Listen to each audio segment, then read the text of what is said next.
Quick. Okay. First thing I want to mention is that, thank you everyone for joining us here this morning. We're in for, let's see, we're in for a very exciting time. We have a very special guest today. We have Dato Ameer Ali bin Abbas. All right. Let me cover a couple things first. The first thing is we are recording this session because we want you to focus on what is being presented, the things on the screen. And as usual, we will send out the recording via an unlisted YouTube link within 24 hours so that you can watch it again, fast forward, review, play it again at your own leisure. At the end also, together with the video link that we'll send out, we'll send out some additional information, some key points that we learn about today. If you have questions during the session, you can type it in the chat, and we will collect the questions, and then we'll keep it till the end, unless the question is like, Dato Ameer will see the question and then he'll respond appropriately, and then of course we'll have a Q&A at the end. So feel free to ask all the questions that you want. All right. Let's see. All right. Okay, so I want to introduce our very special guest today. Our very special guest today is Dato Ameer Ali bin Abbas. And the topic today is protect and grow your wealth through diversified investments, how to avoid mistakes and invest wisely. Dato Ameer says this: protecting and growing your wealth is extremely important and your future depends on it. I'm sure we all agree with that, right? So many years ago, he went through some major financial crisis, and he attributes this to a lack of knowledge in protecting his wealth. And he says that if somebody had guided him on how to invest wisely, he would have increased his wealth a lot faster instead of losing a big portion of it.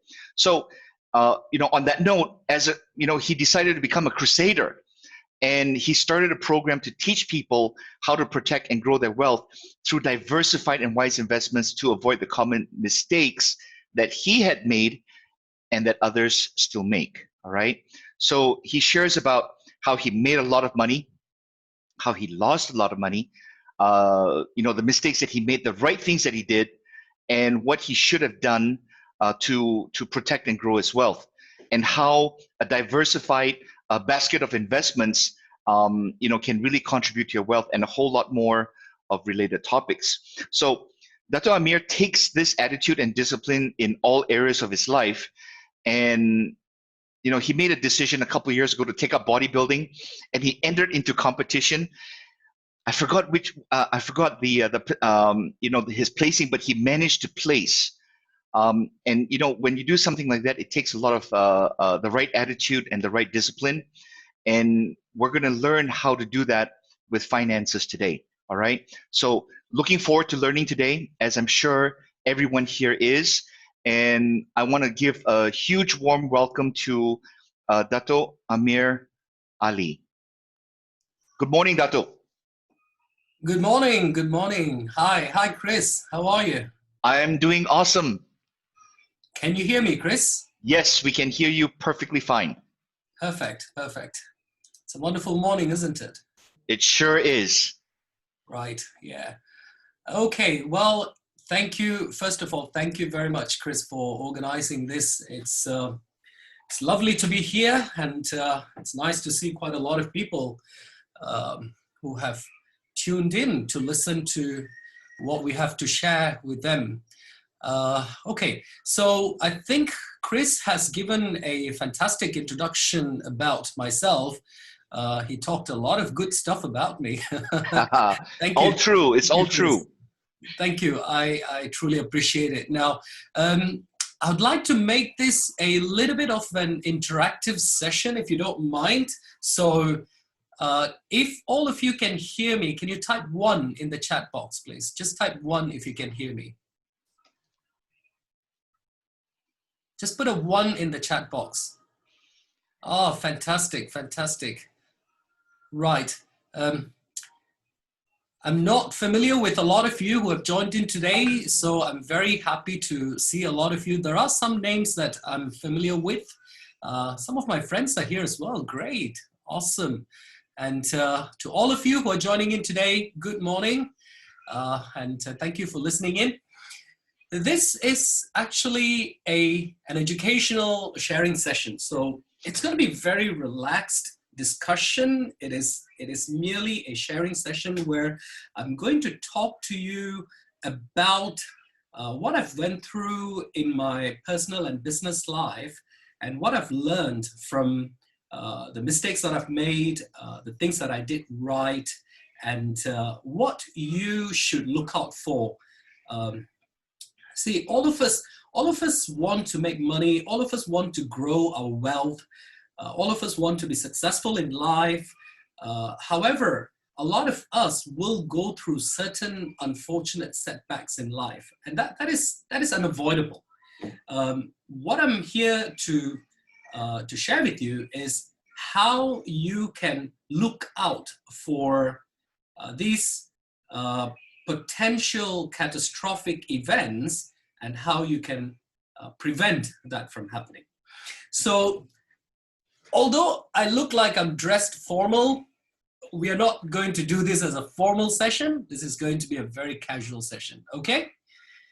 Okay, all right. So I'm going to share my screen, and every now and then I'm going to ask you guys to type something into the chat box. Please do type it. It's just for me to make sure that you can hear what I'm saying. I am not going to ask you any questions that is going to make your life difficult, but feel free to ask me any questions that will make my life difficult, because that's how I learn, okay? So let me share my screen. Give me 1 second. Okay, right.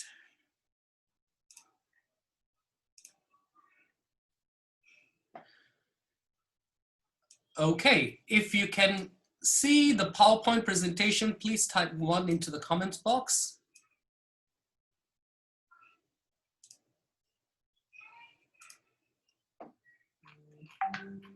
Awesome. Okay. All right. So the topic today, ladies and gentlemen, the topic today is protect and grow your wealth through diversified investments. Avoid mistakes, invest wisely. Okay. So just a quick disclaimer.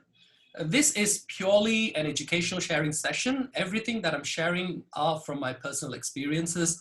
You are welcome to ask any questions and I'll do my best to answer them. Now, a little bit of background information about myself. So I'm an entrepreneur. I'm also an investor. I also speak in many events. I am also a family man. I've got 2 lovely children. I'm also a professional bodybuilder, like what Chris has mentioned earlier. And in my free time, I like to ride Harley. However, we can't do any riding at the moment because of MCO. So let's hope and pray that a vaccine will be released very soon so that we can all get back to our normal life. If you want to follow me on Facebook, that's the Facebook ID. And if you want to follow my Instagram, where I post a lot of stuff about keeping fit, staying healthy, eating right, you can follow my Instagram channel at Gym Tycoon. Now, one thing I want to tell you is that I started my bodybuilding journey just about 2 years ago when I was 39. I'm now 41 years old. So when I started this, the reason for that was because my health was deteriorating and I wanted to take control of my health. And I did that within 1.5 years. So if I can do it at age 39, trust me, you can do it too. We'll do that on a different session because today our session is about wealth. Okay, so I've got a message from somebody saying it will be clearer on presentation format. Okay, let me try to do a presentation format.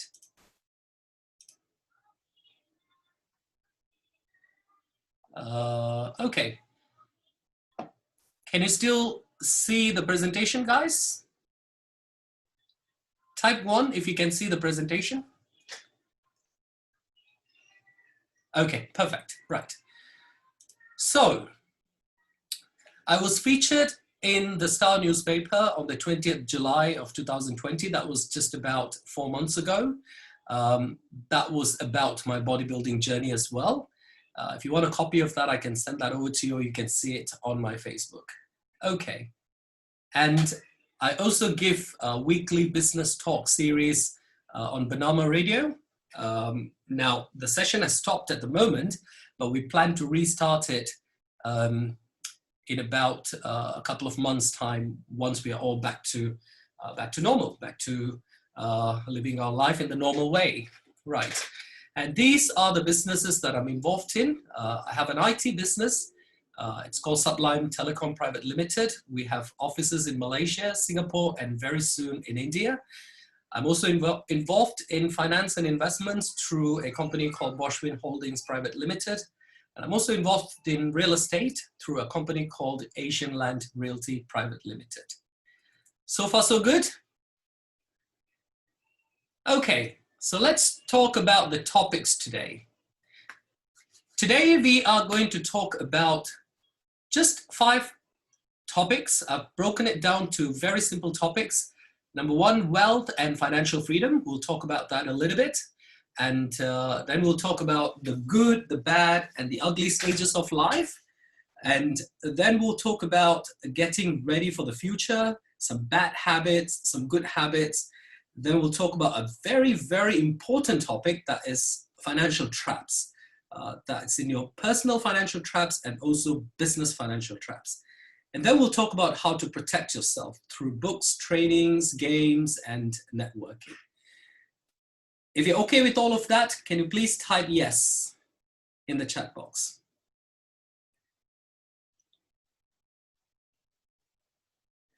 Wonderful. I love this crowd. They're all responding to whatever I'm saying. That is excellent. I really appreciate that, because, you know, when we are doing a presentation in a classroom environment like what we normally do, it is very easy to interact with people. You know, you're facing with each other.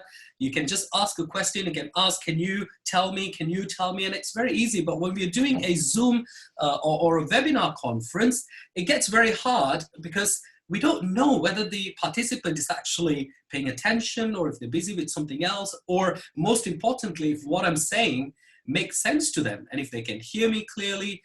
We've got all these challenges. So I want to say thank you very much, and I really appreciate the fact that you're actually responding in the chat box. That helps me a lot to make sure that that I know that what I'm doing is right. Okay, so let's go into details of this. Okay, wealth and financial freedom. Now, let me ask you a very simple question. What does being wealthy mean to you? Just type whatever you feel like when you hear the word being wealthy. I just want to hear what you feel, what you personally feel when you hear the word being wealthy. Anything that comes to your mind when you hear the word being wealthy, or when you hear the word financial freedom. What comes to your mind? Just be very easy, be very, very happy. Just type in whatever you feel like. This is going to be a very relaxed session, nothing formal. Let's discuss together. Right, see, okay, I've got points coming in. It's about money, stability, it's about peace, savings, having time and financial freedom, responsibility, great deal of money, rich, having passive income. Wonderful, guys, wonderful. All of you are right. There's no wrong answer here. All of you are absolutely right. Now, these are some of the top answers, or some of the popular answers that we normally get from people. Wealth and financial freedom means working only a few days a month, or working according to your own schedule. Rubbing shoulders with high net worth people, people that you normally can't have access to. Provide best education and lifestyle for children. Having all the time in the world to do whatever you want. Zero financial worries, or basically having financial freedom. These are all points that we think about when we hear the word wealth and financial freedom. Now, happens in life is we all go through a few stages of life. Now, what happens is that we don't really realize that we are in this stage. We just live our natural life. And this is what happens to me, and I'm sure this happened to a lot of you as well. I'm sure you can relate to this. So I'm going to share with you what are the few stages that people go through in their life. The first stage that we go through is dreams. So what happens is, you know, when you start working, you start thinking about what you want to achieve in your life. You start thinking about buying nice things. You start thinking about going to nice places, holidaying at the best vacation spots. These are dreams that you start building in your mind. And what happens is then you automatically start working very hard for it because you want to achieve your dreams. And by working hard, it can be in many different ways. Some of you might be working hard in your jobs. I will never say that working in a 9-to-5 environment or in a job is a bad thing. We all have to start there. In fact, I started working in a 9-to-5 job as well. And I did a good, I think probably 10, 12 years of working 9-to-5. And that's where you get your experience from. There are some people who started business right after college and became successful. Great, nothing wrong about that. And there are people who failed in their businesses and repeated it and then became successful. Great. And there are people who failed and gave up, went back to employment. Great. There is no wrong answer as long as the end goal is the same. You want to make money, you want to have financial freedom, and you want to have all the time that you want in the world so that you can do what you like to do. So whether or not that's through a job or a business, that's not the point here. The point is, once you've actually made your money and once you've started achieving your dreams, how do you make sure you protect what you've earned, and how do you grow from what you have now? How do you grow that into multiples and multiples of wealth? That is the most important part. And I'll tell you honestly, that is where I went wrong. And I can tell you, I've been through a lot of stressful times. I've nearly been bankrupt. In fact, I might even be bankrupt again, which, quite frankly, it wouldn't bother me anymore because of the life cycle that I've been through. I'm not scared of anything. You can put anything in front of me and I'll be perfectly fine to go through it and to deal with it. And the thing is, a lot of people are not ready for that. So what I'm trying to do is to share with you these stages of life so that if it ever happens to you, you'll be ready for it. You will know what to do. You will know how to avoid a catastrophic situation.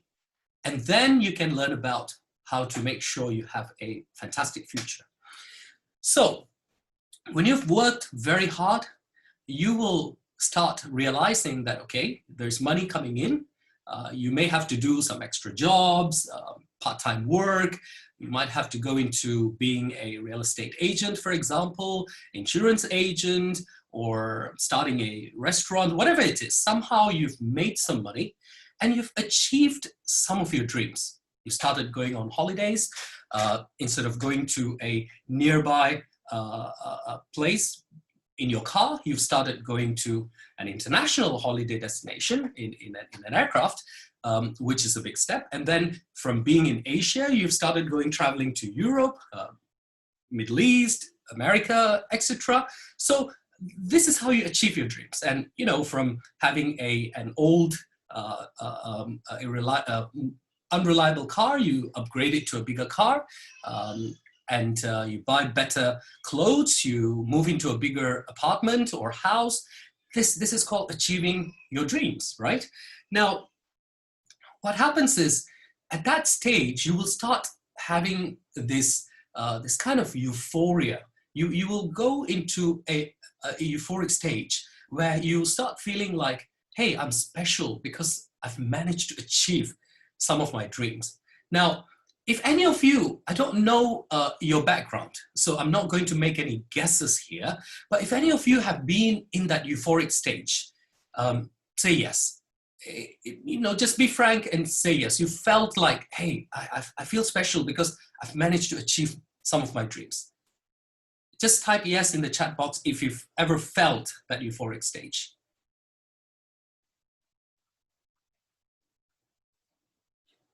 Fantastic, fantastic. Right, okay, so some of you have been through that stage of euphoria. That is a feeling that you get that, that comes from achieving something from your own hard work. The work that you put in before that led you to be in that stage. Now, the trick is, how do you keep yourself in that stage for the rest of your life?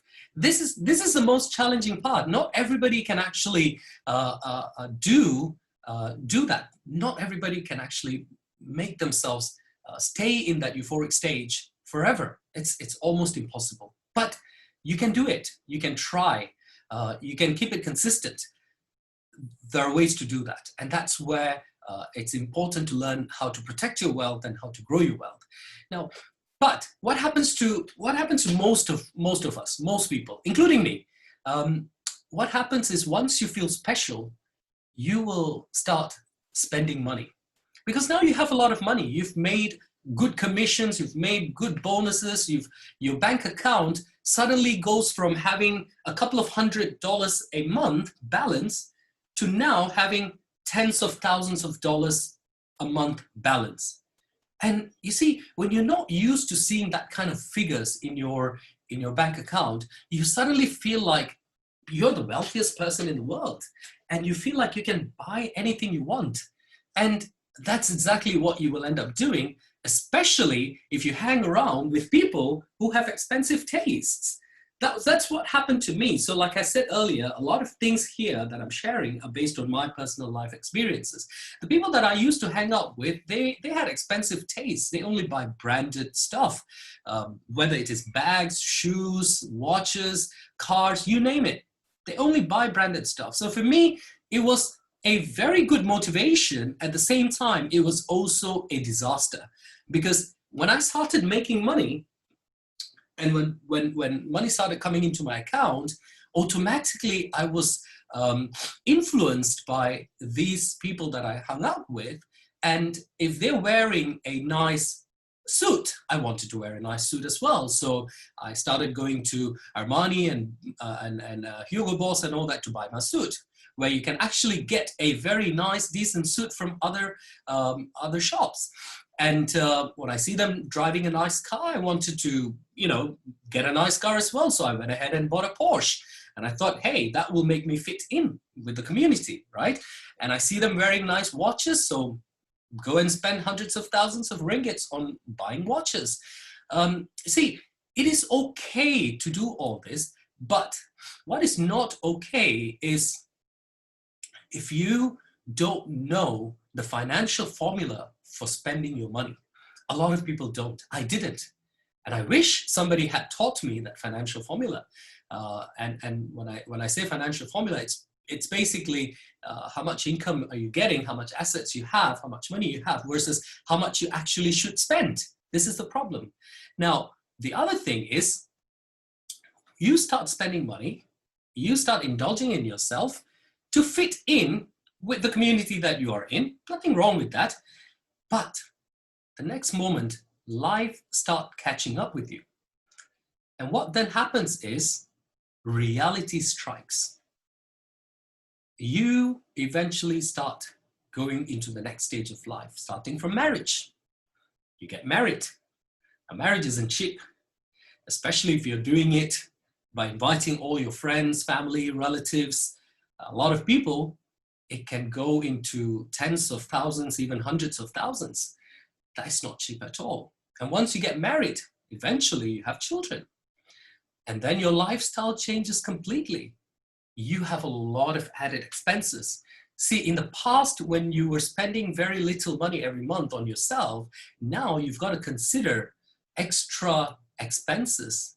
And this is where you will start seeing your funds your money, your income, whatever is coming into your account, start depleting much faster than it was before. Tell me if this has happened to you. If this has happened to you before, type 1.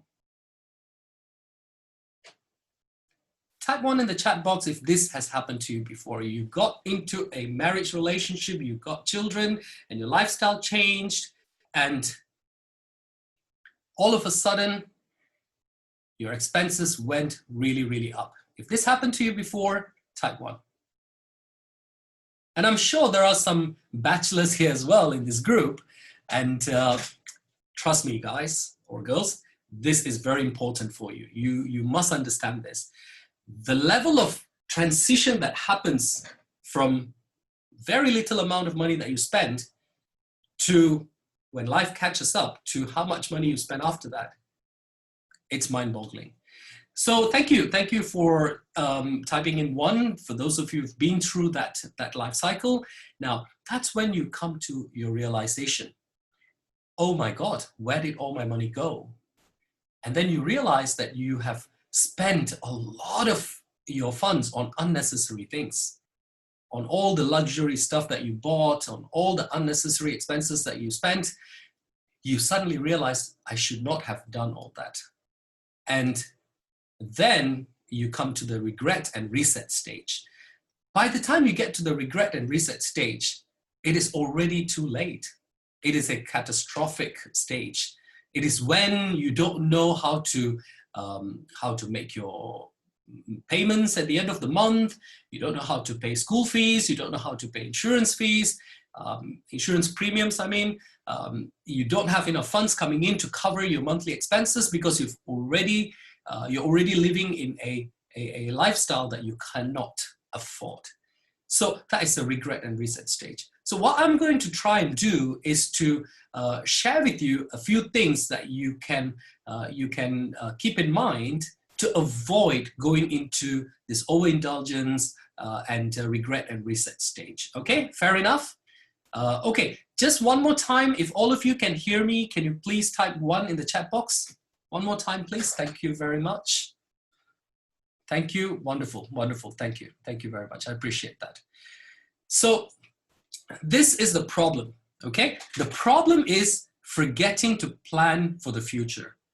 This is the biggest problem that we've got because we forget to plan for the future. We live in the current present time. We do not plan for the future. So that brings me to the next topic, getting ready for the future. Bad habits and good habits.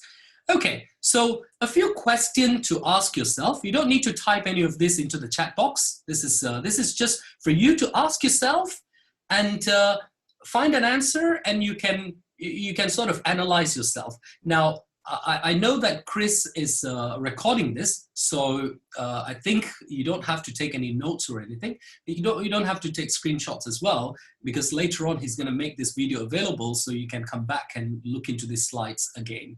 So the questions to ask yourself: how much income did you make in the last financial year? That could be, last year's in 2019, or it could be the last 12 months. And how much of that money have you saved in a separate account?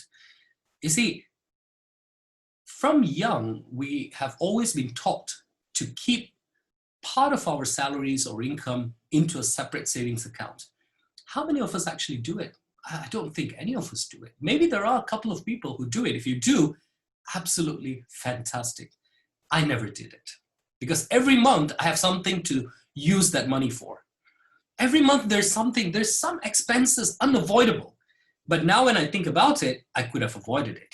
But back then, it's unavoidable, right? So it's almost impossible to make that separate savings account where you keep a certain portion of your money every month into it.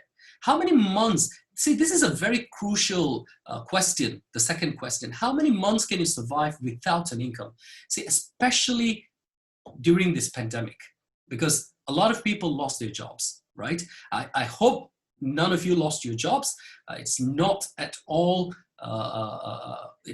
pretty if you lost your job. It's survival. We all need a basic income to meet to make our ends meet.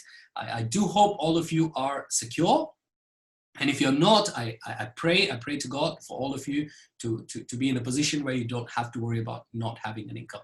Now, what you need to ask yourself, for those people who have an income, how many months can you survive if suddenly your income stops? Do you have enough funds to survive for the next 6 months, 12 months, or is it 1 month? You don't have to type it. Just ask yourself. If end of this month you suddenly get a notice, and touch wood, let's hope that doesn't happen. If suddenly you get a notice saying that we're very sorry, our company is being liquidated, MCO, COVID-19, blah, blah, blah, and you're out of job. This is October, end of October. How many months from this end of October, can you survive with what you have in your account? This is a very, very crucial question, because people don't think about it, because they don't anticipate events like this. They hope and pray that their job is always secure. And I can tell you, it's not the case. Happened to me before. You know, in the middle of working, you'll get a notice saying that we are downsizing, and boom, there you go. Just like that. And it could happen to anybody, right? So answer that question. And if you have a very bad answer, it's time to think about it. It's time to make sure you do something about it. That's what I'm trying to say. Third question, if something were to happen to you, is your family protected, including your children and their future? A very, very important question. Anything can happen. People, again, touch wood, I hope nothing happens to any of us, but anything can happen anytime. We are human beings. We're vulnerable. We are probably one of the most vulnerable people in the world, right? Vulnerable species, I mean. Anything can happen to us anytime. It could be today, it could be tomorrow, it could be next month, it could be end of this year, it could be next year, it could be next 5 years. It doesn't matter. The point is, if something happened to you, is your family protected? If you've got children, are their future protected? You see, you have to feel that responsibility in order to take action. If you don't feel that responsibility, you will never take action. You will still continue to live in the present. You must think, if next month I'm incapacitated, I cannot work anymore, I have to stop working immediately, or, God forbid, I hope it doesn't happen to you, but if you end up in the hospital for a few months, how is your family going to survive? Ask yourself this. Next, what is your current net worth? Current net worth means asset value, the value of the property that you've got, plus how much cash you have in your hand, minus liabilities. So you see, we all have loans, okay? And loans are very crucial things to remember, because they're loans. You have to pay them back. And if you don't, whatever asset you have, they will seize them. If you take a car loan, if you don't pay the payments for 3 months, after 1 month, they'll start calling you. After 2 months, they will start calling you frequently. After the 3rd month, they will start coming and looking for your car so that they can seize the car, right? So if you have a car with a loan, that car doesn't belong to you. Remember, that car belongs to the bank until you have paid the loan completely. That's when you get your grant, the car grant, right? That's when it belongs to you. Until then, it doesn't belong to you. You're borrowing that car. So remember, before you go and buy a very expensive car next time, remember, you're not buying it. You're just borrowing it from the bank. And if you couldn't pay the bank back, the bank will take it. So don't feel all excited that, hey, I own a BMW now, or I own a Porsche now, because you don't own it. The bank owns it, okay? Right, so house, your property, if you have a mortgage, again, yeah, the title deed is under your name, but the bank, the house actually belongs to the bank, because try and default on your payments. See what happens. A month, 2 months later, and I'm sure there are some bankers here in the group as well, a month or 2 months later, bank will start calling you. Mr. So-and-so, Miss So-and-so, you've not made your payment this month, last month. Could you please arrange some payment? And you will start panicking. Oh, what do I do now? And you will somehow arrange payments. And if that continues on, of course, putting aside the fact that you will have bad records in your SICRIS and all that, if you continue defaulting for a few months, people will start coming knocking on your door. You'll get a legal notice saying that, okay, you've got to do something about it, or you're about to lose your home. And then your house goes into auction and eventually it doesn't belong to you anymore. I really hope this has never happened to you before, because you know why? It has happened to me before. And I can tell you, it is not a pretty thing to go through. It is very stressful, very painful. It is when you realize, wait a minute, all this while I thought it was my house. Turns out it is the bank's house. They can do whatever they want with it. If you don't pay your monthly premiums, they can do whatever they want with it. They auctioned it off, they sold it. I had to be out of that house. Simple as that. You see, this is the reality. People think whatever they have belongs to them, but the moment you have a loan on it or a mortgage on it, it doesn't belong to you guys. It belongs to the bank or the financial institution that lent you the money to go and buy this. Okay, so your asset value is your net worth is your asset value plus cash in hand minus whatever liabilities that you have. And liabilities also include your credit card loans. We'll talk about credit card loans in a bit, okay? It also includes your, what do you call this? Borrowed funds. You know, if you borrowed personal loans, I do hope none of you borrow any money from money lenders like loan sharks. That would be the worst thing to do. The very, very worst thing, because the interest rates on those are ridiculous. So please, please, I beg you, don't ever go and borrow money from loan sharks or money lenders, okay? That would destroy your life and your family's life. So please don't do that. Last question, how long can your family last with your current net worth? So once you've calculated your net worth, assuming you're suddenly incapable of generating any more income, how long can your family last? These are the questions that you need to ask yourself. So most people, they do not plan for their future. They only live in the present. And present means the current expenses, your rent, your car payments, you know, your loan, your food, everybody needs to eat, insurance, shopping, some traveling, some self-education. Those are your current expenses. We fail to plan for our future expenses. And this is where everything goes wrong for majority of the people. There are some very few lucky people who actually don't have to go through this because they have a lot of passive income coming in, or they were born into a very wealthy family, or they were just pure lucky. Doesn't matter. We have to assume we are not those people. We have to plan it in such a way that in the event a catastrophic situation happens to us, we're ready for it. That's the most important thing. What are the type of future expenses? Marriage, guys, it's very expensive, but we will do it because we have to protect our future, our generation. We will get married so that we'll have children, right? We'll buy a place to call home. That's very important, a roof over your head, you know, so that when you finish your day's job or hard work outside, you have a place to come back to, a comfortable place to sleep, right? And to call yourself a home. Children's expenses. This is one of the most daunting thing for parents around the world. It is not cheap to raise children. Down from their basic needs like clothes, milk, you know, baby food and all that, all the way up to their insurance, education, and their well-being. Trust me, they are not cheap. Are you ready for it? You have to ask this yourself constantly. If you're not ready for it, you're going to have, I'm not saying, you know, you won't survive. You will survive, but the life that you live would be a very, very difficult life. And you see, we all want to provide, as parents, we all want to provide the best for our children.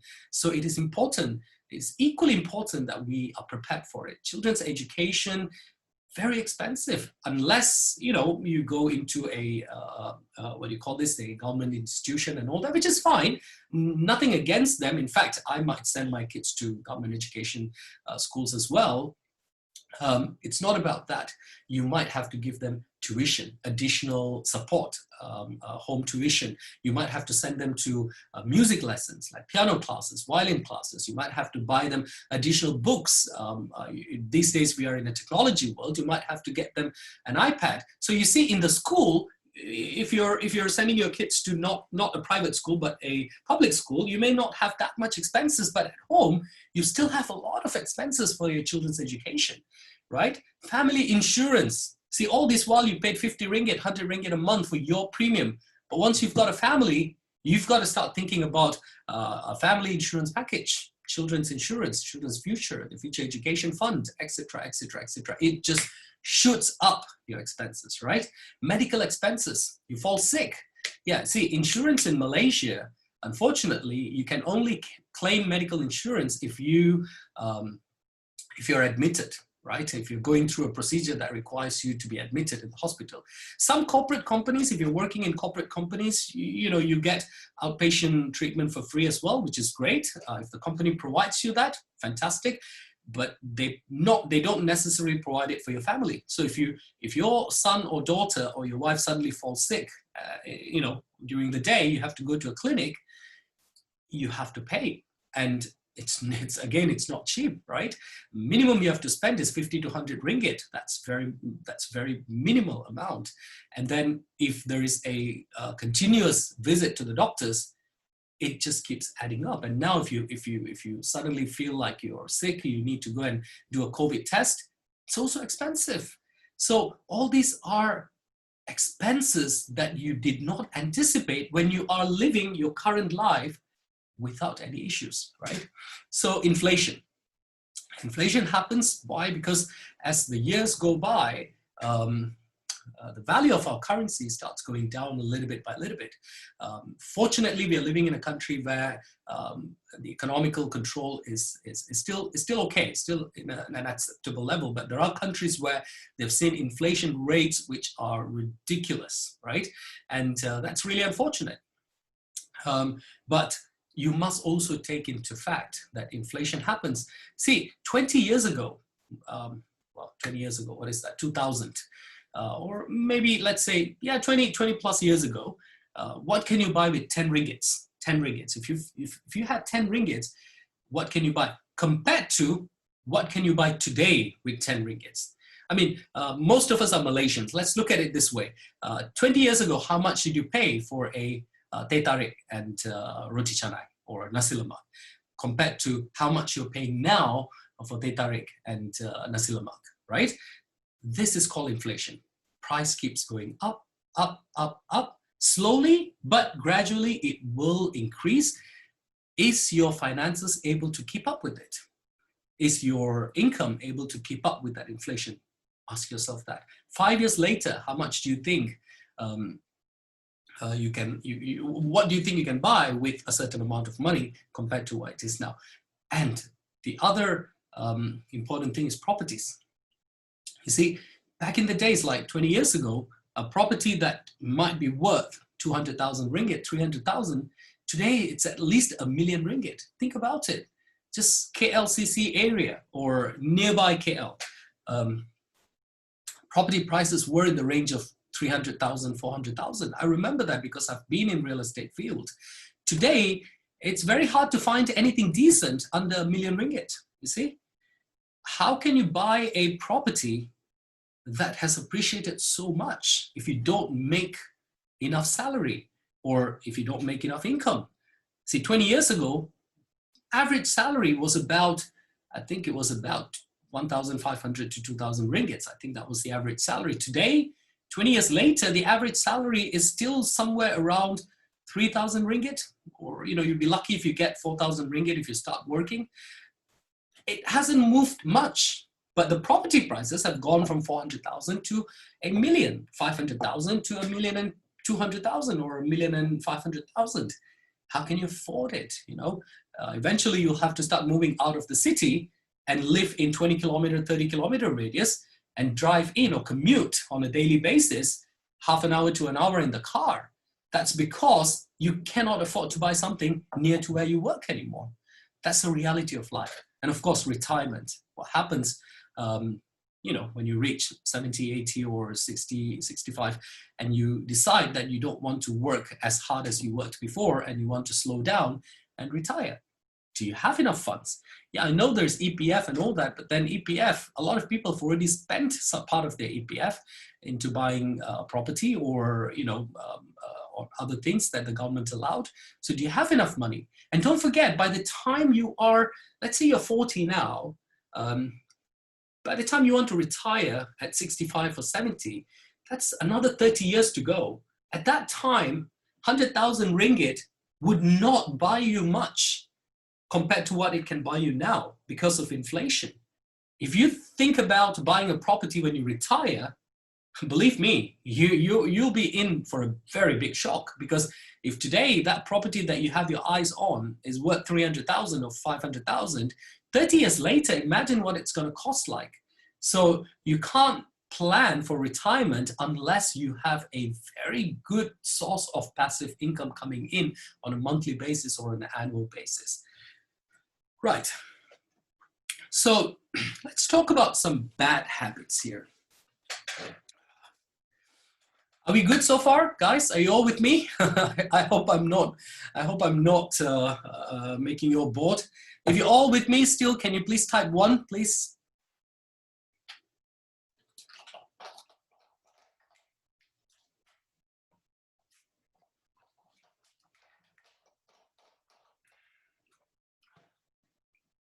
Great, great, wonderful, wonderful. Thank you very much. I appreciate that. Thank you.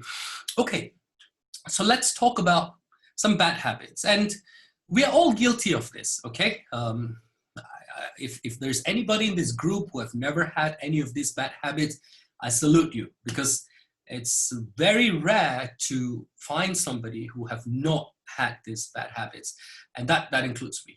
I've done all of this. Everything that you see on this list, I'm confessing to you, everything that you see on this list, I've done it, okay? So, you know, I'm basically a perfect example of somebody with all these bad habits. So if you have not done any of this, or if you have not done 1 or 2 of this, you're better than me already. You're already better than me, okay? So feel very comfortable about that fact. Let's talk about it a little bit. Spending before earning. Credit cards. One of the biggest nightmare in the world for 99% of the people. Credit cards. I bet all of you have credit cards, and it is something that we cannot avoid. If I think there are a good number of participants here. If any of you do not have a credit card, can you type 1? Do not. If you do not have a credit card, type 1.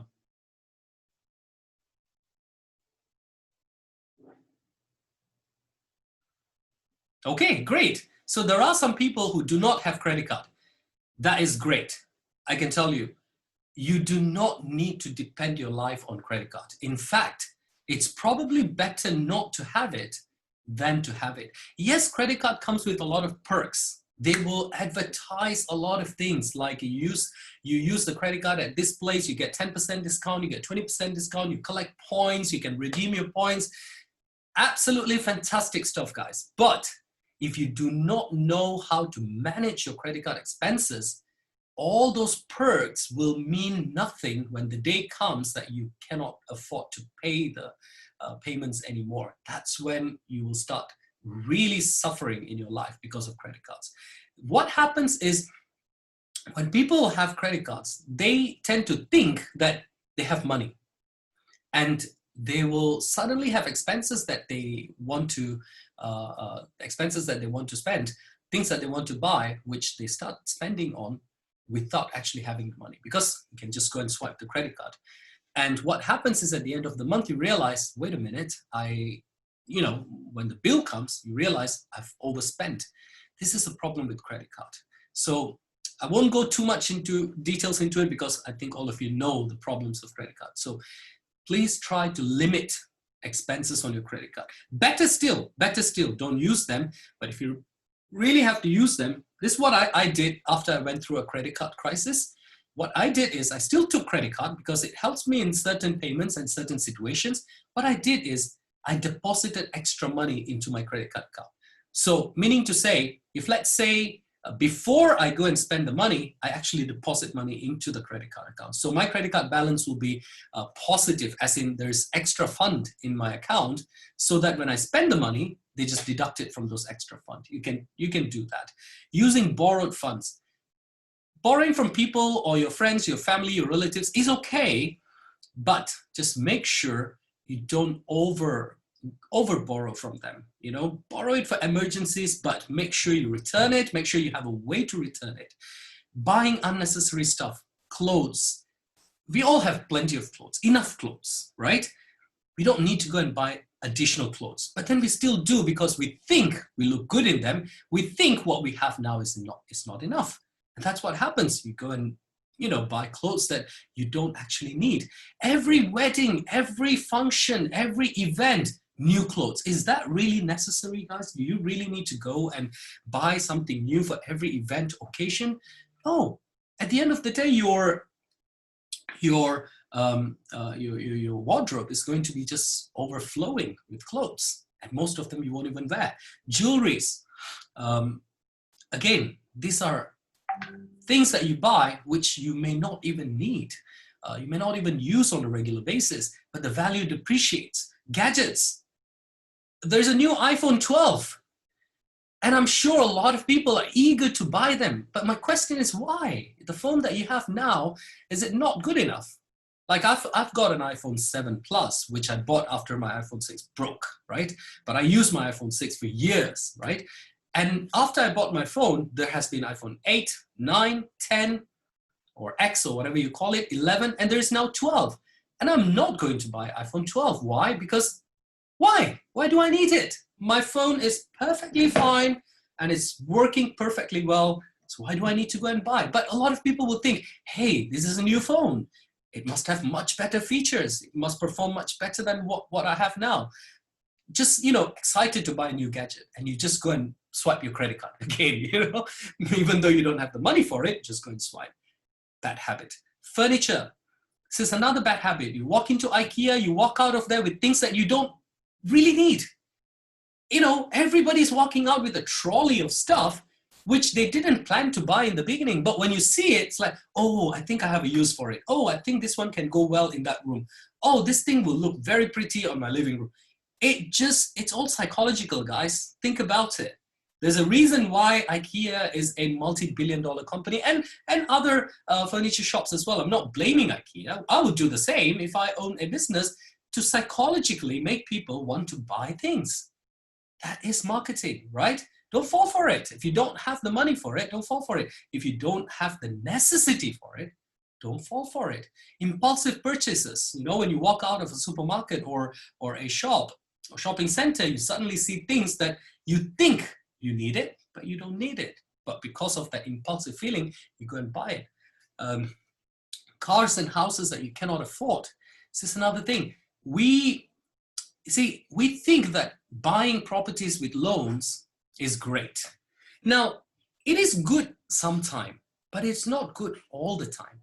There are times when loan can actually bite you in the back and give you a lot of headache. For example, if you buy an expensive car, that you cannot afford, but then the car dealer says, don't worry, your monthly payment is only 1,000 ringgit. Or, and you start thinking, hey, I'm earning 4,000. It's only 1,000. Okay, why not? I think I can afford it. And plus, I can fit in with my community, remember? So you then go and sign and you get the car. You feel happy. And then something happens. You lose your job, or you get married. You have children's expenses now, and then you can't pay that 1,000 ringgit anymore. And boom, what happens? Your car is gone. Same goes to house. I made a few mistakes buying very expensive properties. Properties that are way beyond what I could afford, but because of loans, I went and bought it. So I can give you one example. I went and bought this one property in Mont Kiara that was worth about 3 million something ringgits, right? So I paid a deposit, and I applied for loan. And then something happened to my income, and eventually it came to a stage where I could not pay the premiums, and the property went into auction. That was what I was mentioning about earlier. It was a very painful experience, because whatever money I spent, the deposits, the hundreds of thousands of ringgits deposits that I paid, the furnishing expenses, all those money, just boom, gone. Can you imagine how you feel suddenly? Let's say roughly, I think on that deal, I lost probably about 400,000 ringgit. Suddenly losing that much of money, wiped out from what you had before, or what you thought you had before. it's very painful. And some people don't even recover from it.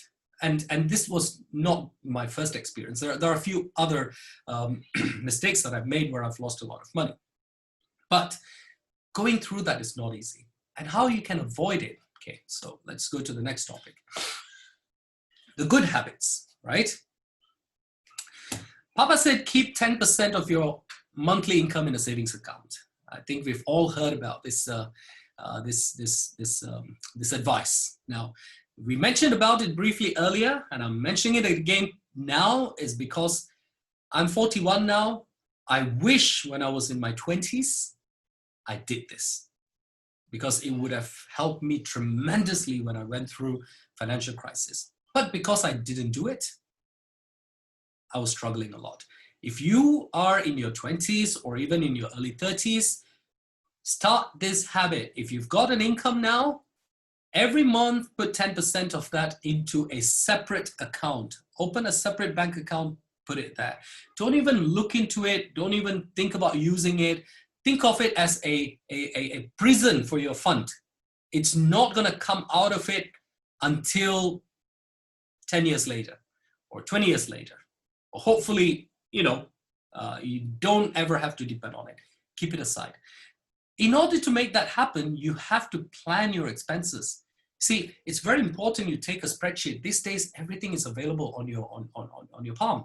Just take your phone, open your spreadsheet or open your notes, write down how much do I have to spend every month. So start from next month.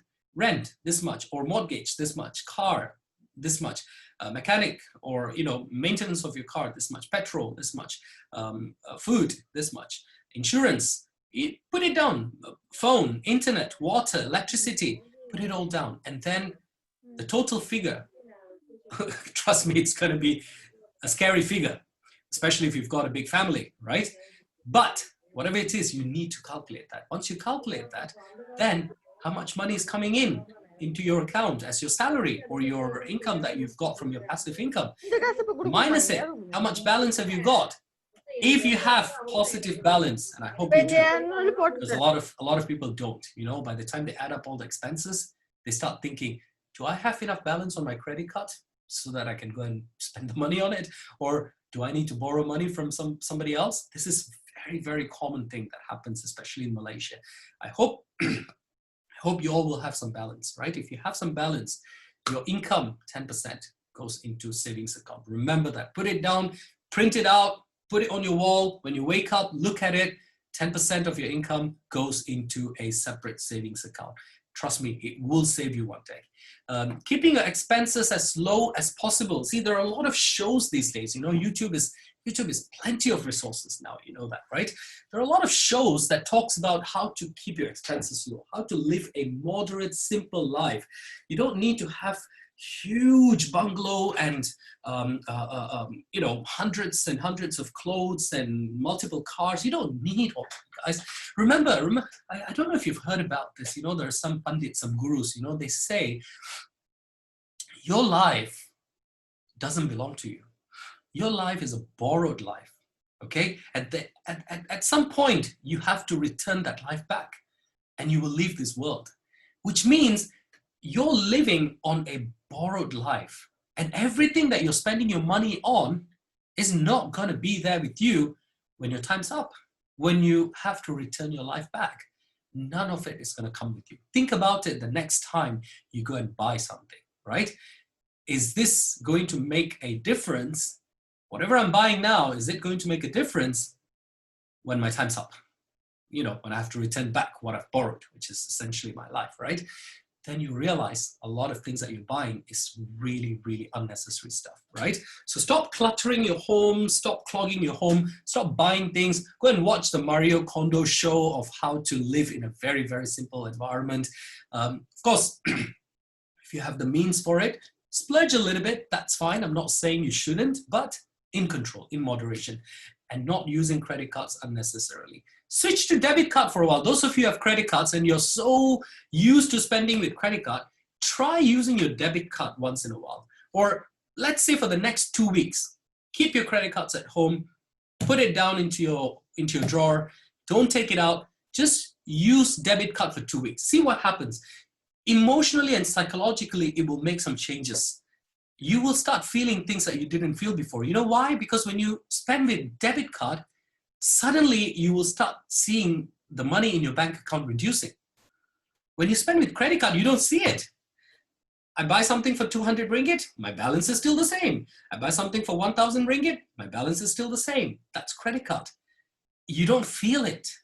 But when you spend with debit card, the moment you spend 200 ringgit, it reduces. The moment you spend 500 ringgit, it reduces, your balance reduces. You start feeling, oh, wait a minute, my money is reducing.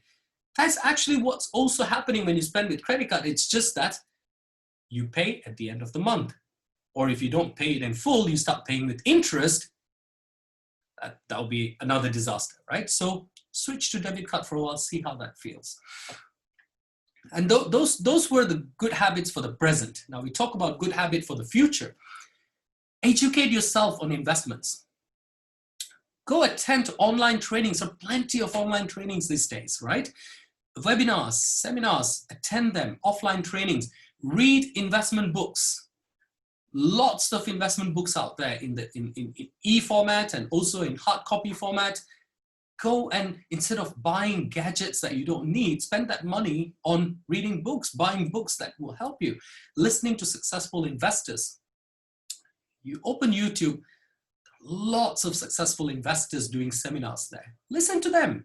Instead of watching movies all the time or TV shows or, you know, the never-ending episodes of TV shows. Yeah. Instead of getting addicted to that, get addicted to listening to successful investors, right? Create a secondary source of income by buying properties, stocks, commodities such as gold. You know, Indians, Chinese, we're known for buying gold. We like gold, right? And I think the Malay community has also started to invest in gold. When I say buying gold, I'm not talking about going to the, you know, the stock exchange interface, the share market interface and clicking buttons to buy gold. No, to actually physically go and buy gold, you know. We Indians and Chinese, we buy jewelries. But we also have the habit of buying like small gold bars, you know, the 100-gram gold bars and all that, or 10-gram gold bars. So these are things that you're buying to hedge yourself against inflation and difficult times and all that. Business investments. We're going to take a very quick look into these secondary sources of income, and then we'll slowly transition ourselves into question and answers. Let me take a 10-second break to get some water. Meanwhile, if all of you are still around with me and if you can hear me, please type 1 in the chat box. Thank you.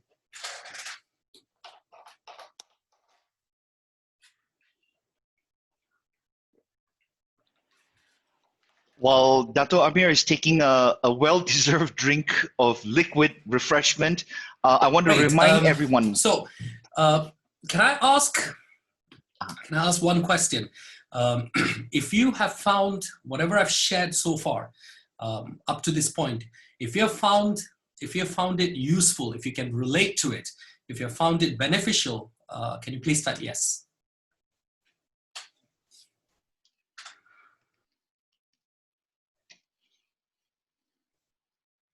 Awesome. Thank you, guys. I appreciate that. That's all I want to do. I just want to share what I've been through, my experiences, and things that I can relate with you so that you can also be ready when things like that happens to you in your life. So let's take a look at the secondary sources of income. I really appreciate you commenting and responding to my questions. That's really amazing. Thank you. Now, secondary source of income, properties. What to look for when buying properties. So you see, we all have the desire to buy expensive, posh, luxurious properties, but that's not really the right way of investing. If you have a lot of money in your account and you've got a lot of passive income coming in and you want to buy a few luxurious properties, be my guest. When you do invite me, I would like to come and, you know, chill out at your pad, you know, they call it that way, right? With you. So yeah, invite me. But if you're at the stage where you want to invest your money, look for properties that are below market value, BMV, below market value. Meaning to say the market value at the moment is, let's say, 700,000, 800,000. There will be people, motivated sellers, they call it motivated sellers, people who want to just sell to cash out, or just sell because they have other payment issues, other financial struggles, and they just want to sell it at below market value. And I've been quite lucky as well, because I've managed to catch a couple of below market value properties, and you can do that too if you look around for it. So a 700,000 ringgit market value property, people might be selling it for 600 or even 650 if they have for example, if they have a problem with paying the monthly installments mortgage, if they suddenly have a wedding coming up, a children's wedding or whatever it is, or if they have some unexpected expenses, they might be looking for a quick buyer. And that's the kind of properties that you need to look for, or look for auction properties. You see, auction properties sometimes can be, very well kept property where the owner could not pay the the monthly premiums, and they lost the property, like how I lost, the apartment that I bought through auction. You can buy them, and if it's in bad condition, just spend a little bit of money and refurbish it. Auction properties normally sell below market value, because that's what it's called. It's auction, right? People are trying to get rid of it. Banks are trying to get rid of it so that they can reduce their liability as well. So there are hundreds of auction houses in Malaysia. In fact, one of my family members is a well-known auctioneer in Malaysia. If you want to look for auction properties, just contact me later. I can tell you how to go and look for auction properties. Properties below 500,000. See, we Malaysians, we are quite lucky because we can buy properties of any price. Foreigners who come to Malaysia, they have to buy properties minimum 1 million ringgit, or in some cases like in Selangor, I think they have to buy minimum 2 million ringgit. Is that right? So we can still afford to buy properties below 500,000 ringgit. Look for those properties. They will appreciate. You see, think about it. 10 years ago, a property that was worth 200,000 today, it's worth 400,000. It's worth 500,000. They will appreciate. I'll give you one example. There was one property in Desa Green, near Mid Valley. It's about 5 minutes drive from Mid Valley. The property is called Desa Green. You can Google it. You can search for it in iProperty. I bought that property when it was not constructed yet, off plan. That's called off plan. I bought it at 360,000 ringgit, I think it was. Yeah, about that, 360,000 ringgit. And I only paid 5,000 ringgit deposit, because it's called a booking fee, right? And they had some deals where you don't have to pay the 10% deposit that's absorbed by the developer. And I got a loan. And at the end, with the legal fees and everything, I think I spent 10,000 ringgit on it, and the property was mine. 2 years down the line, I needed money. This is the start of my financial crisis. The property was completed. I started looking for buyers. I was selling below market value, because at that time, market value was about 550 to 600. You see, something that I bought for 360, the market value was already 550 to 600. But I was selling below market value, and at the end, I sold it for, I think it was 500.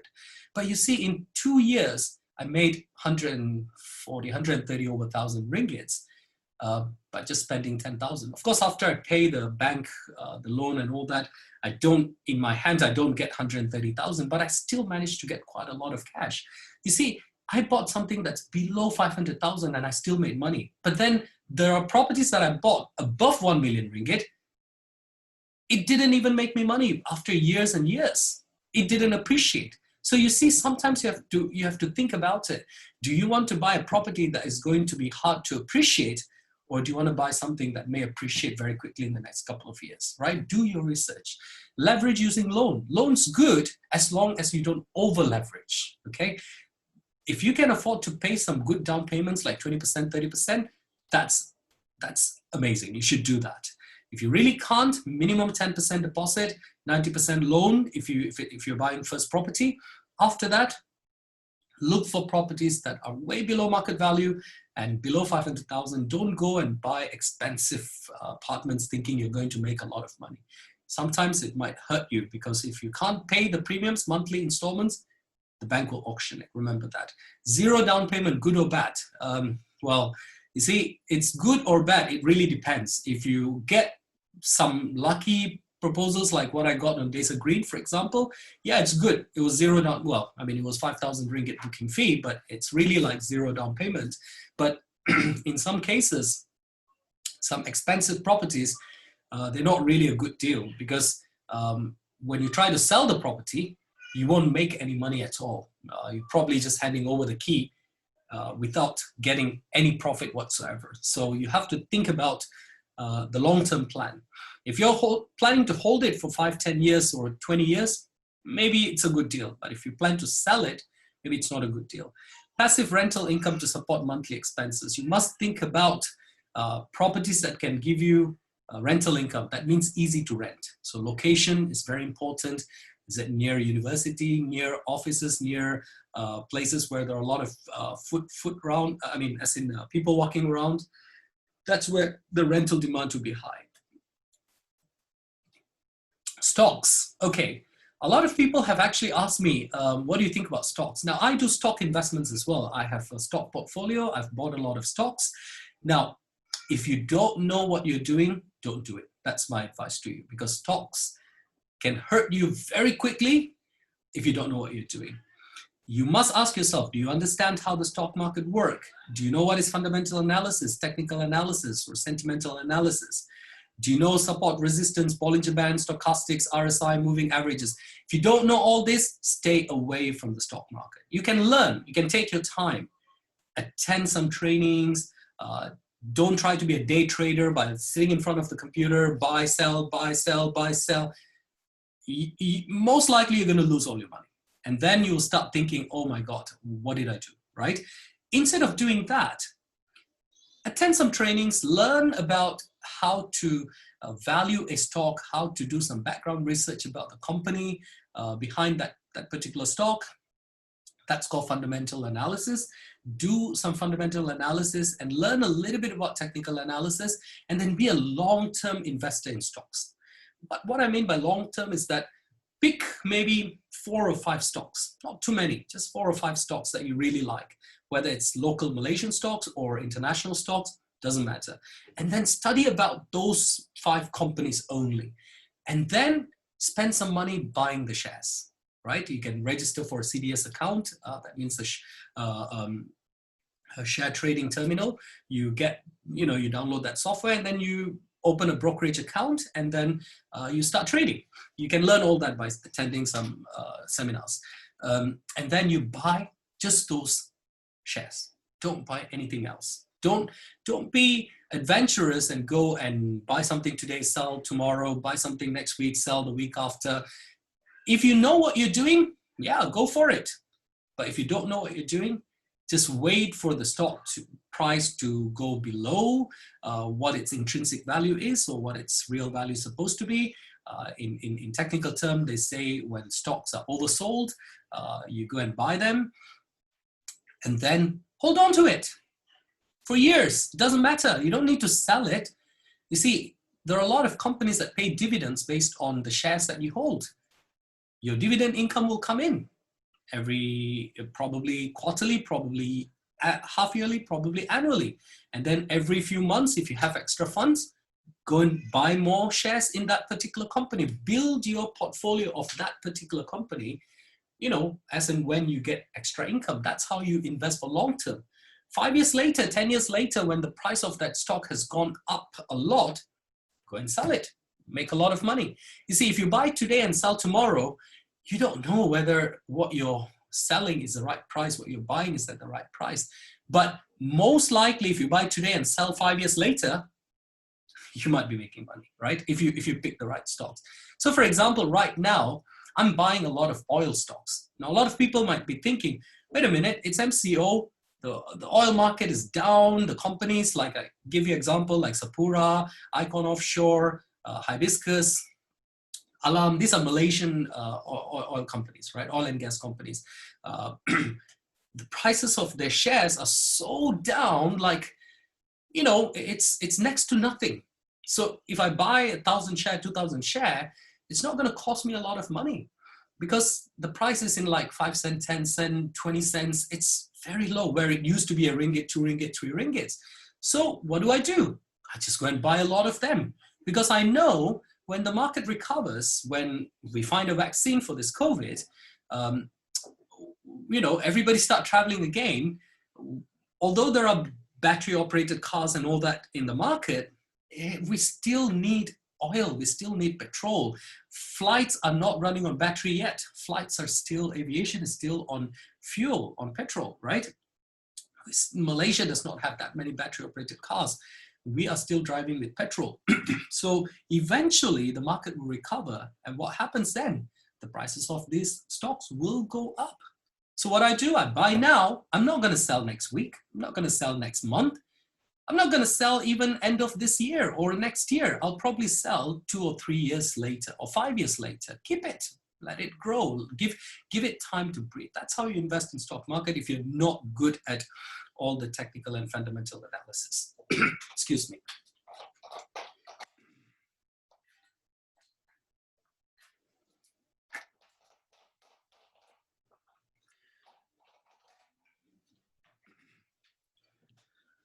Are we good so far? Okay, great.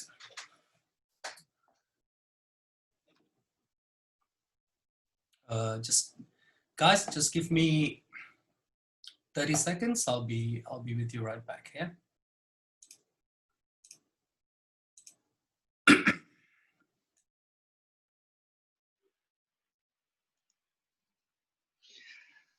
All right. While Dato Ameer is taking a very quick break, what I want to remind everyone is, if you have questions, please write it down or type it in the chat, and I'll take note of these. So when it comes time for the Q&A, we'll be ready with any questions. All right.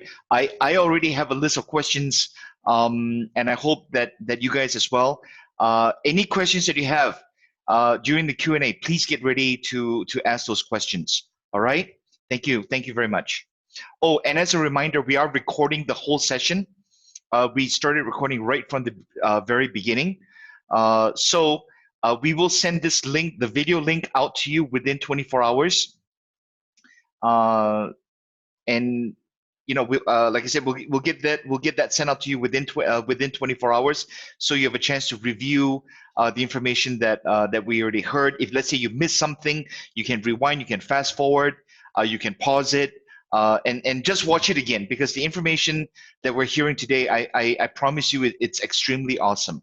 All right, so we'll wait for Dato Ameer to come back real quick, and we'll continue on. All right, thank you, everyone. Thank you, Chris. Thank you. Sorry, guys, I think I was so excited and I talked non-stop and having a little bit of issue with my throat now. So I've just popped in a strepsils. Okay, so continuing on, so like what Chris mentioned, if you've got any questions, feel free to type into the chat box.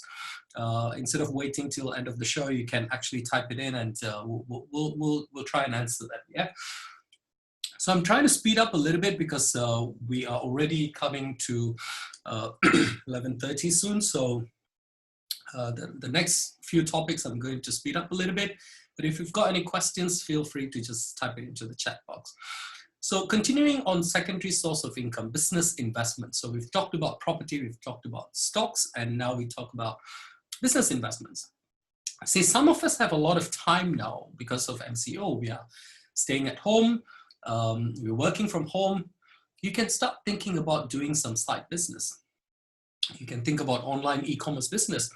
And guys, the beautiful thing is that there are a lot of free seminars and webinars out there, and there are a lot of videos on YouTube that you can watch to learn how to do e-commerce. Don't be scared, don't be afraid. Feel free to explore, watch those videos, and feel free to experiment, explore, learn by mistakes. That's how I learned. I'm not saying I was born into a privileged family and I was born into an entrepreneurial family where everything was laid out in front of me. Everything I did, I had to learn myself through mistakes. Do the same. Make some mistakes, and that's where you learn from and grow from there, right? But never stop learning. Make and sell something if you know how to make nasi lemak. You see, every morning, well, not now because of MCO, but before that, every morning when I drop my son to school, on my way back, there's this little van that sells kuih and nasi lemak and some basic stuff. I live in Area Damansara, by the way, so around there. The nasi lemak is amazing, absolutely amazing, and it doesn't cost like 8-10 ringgits like what we pay in Papa Rich and Old Town and Madam Kwan and all that. It's only 2 ringgits. You know, those traditional nasi lemak that comes in the small packet. Absolutely delicious. Every time I have to tell them to keep some for me for the next day if I want to buy, because when I go there, they've run out of stock. So you see, it's just a husband and wife who are selling this in a van. By 9 o'clock, they finished, everything done. They go, and then they go to their job. You see, simple. If you want to make money, there are a lot of ways to do that. They're probably making a good income from that early morning business, and then they've got their job that they go to. It is whether you want to do it or not. Handicrafts. A lot of people are very talented in making handicrafts. Make them, sell them online. Personal training, if you're good at some topics, teach people. If you're a fitness person, train fitness. Train people how to keep healthy or stay fit. If you're very good at life enhancement topics, train people on life enhancement topics. There are a lot of videos also out there teaching you how to become a coach. See, I'm not a coach. I'm just telling you stories, right? I'm just sharing. I'm not really a coach. I don't call myself a coach. I don't even have programs, coaching programs, paid coaching programs yet. I may create one, but at the moment, I don't have any coaching programs. So don't worry, I'm not selling you any programs at the end of the show. But you can become one. You can become a coach if you think you have a topic to teach people.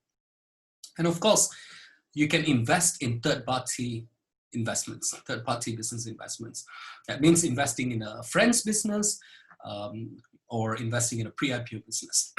And we'll look at this very briefly now. When we talk about friend's business, like for example, if one of your friends says, hey, look, I'm very good at managing a restaurant and I'm going to open a restaurant, but I don't have enough money for it. Can you put some money in? If you know this person very well, if you know that they know what they're doing, and if you trust the person, and if you have some time to watch the business once in a while to make sure they're not doing anything wrong, go ahead, put some money in, 10,000, 20,000, 30,000, whatever you think is right. If he's true to himself, or if your friend is, if she's true to herself, you will make some decent money. I've done that before. I've burnt a lot of money doing that. I've tried to help people to do business and, it collapsed because they didn't listen to me or they didn't do it the right way. And I've made a lot of money as well by investing in people's businesses because I looked at it. I looked at the business model. I looked at what they're doing and it made sense. So yeah, I invested and made money. You can do that. But all of this requires patience, by the way, and it requires you doing some research about it. You can't just simply, because of somebody coming to you and say, I'm doing a business, put some money in, you invest. No, it doesn't work like that. You have a lot of research to do, due diligence, background check, everything before you actually put your money in. And what is pre-IPO business investment? Now, pre-IPO is, hold on. Okay. So pre-IPO business investment is where you invest in companies that are intending to go IPO. IPO means initial public offering, which is listing the company in the stock market. So companies that are intending to go IPO, they might be raising money in order to expand their business. See, IPO means listing in share market. That has big requirements. Like in Malaysia, for example, you have to show 10 million net profit every year for 3 years before you can list your company in the Bursa stock market, right? Now, to do that, you need to expand your business. And to expand business, you may need money. So where do you get this money from? If your company does not produce that much revenue, what you do is you go and ask people to invest. And these are called pre-IPO investments. And pre-IPO investments can range from very small amount to very big amount. It can be 10,000, 20,000 ringgit, 50,000, 100,000 ringgit, and all the way up to million, 10 million, even 100 million ringgit. or even dollars. That's the range of, there's really no range for pre-IPO investment. There are companies in the very early stages where they ask you to invest 10,000, 20,000, 30,000, that kind of amount. But there are companies who are in the middle stages where you have to invest maybe $1 million to get some shares. But here's the beautiful thing about pre-IPO. If the company is doing very well, and if they eventually list on the stock market, all of you will make money. That's the beautiful thing about pre-IPO. Not a single one of you will lose money. All of you will make money, provided they list on IPO. Just a moment. Okay, all right. So,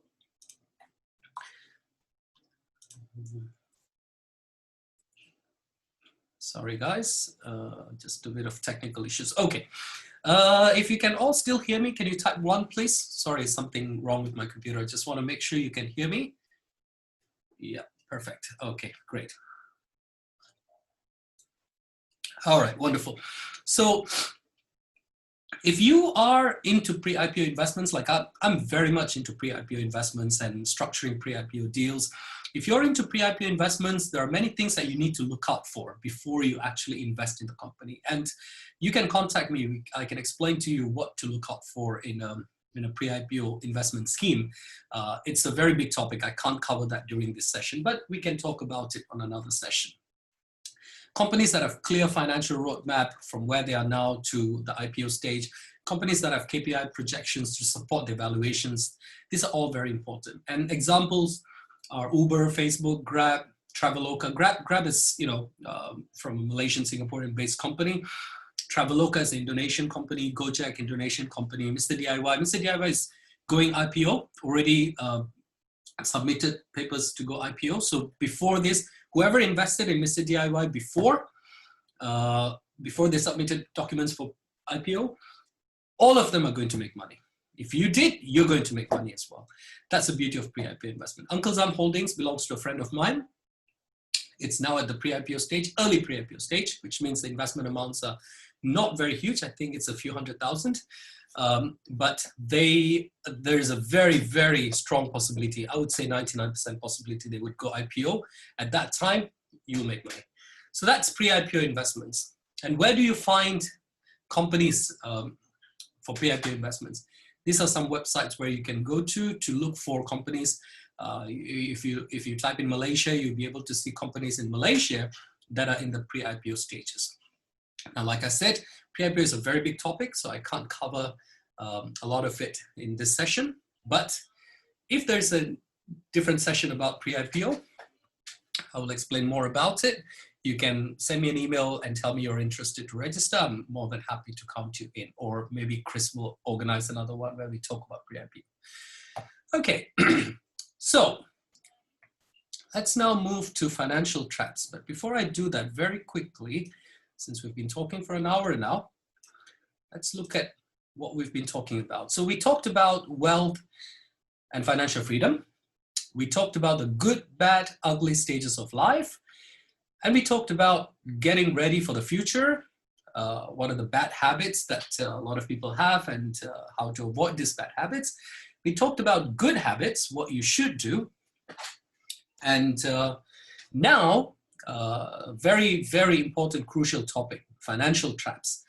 Now, I realize that we are a little bit back on time. So are you all okay for me to continue? Because this is a very important topic, and I don't want you to miss out on it. I will need probably about 10 to 15 minutes to finish the rest of the presentation. Are you okay with that? If you're okay, please type yes.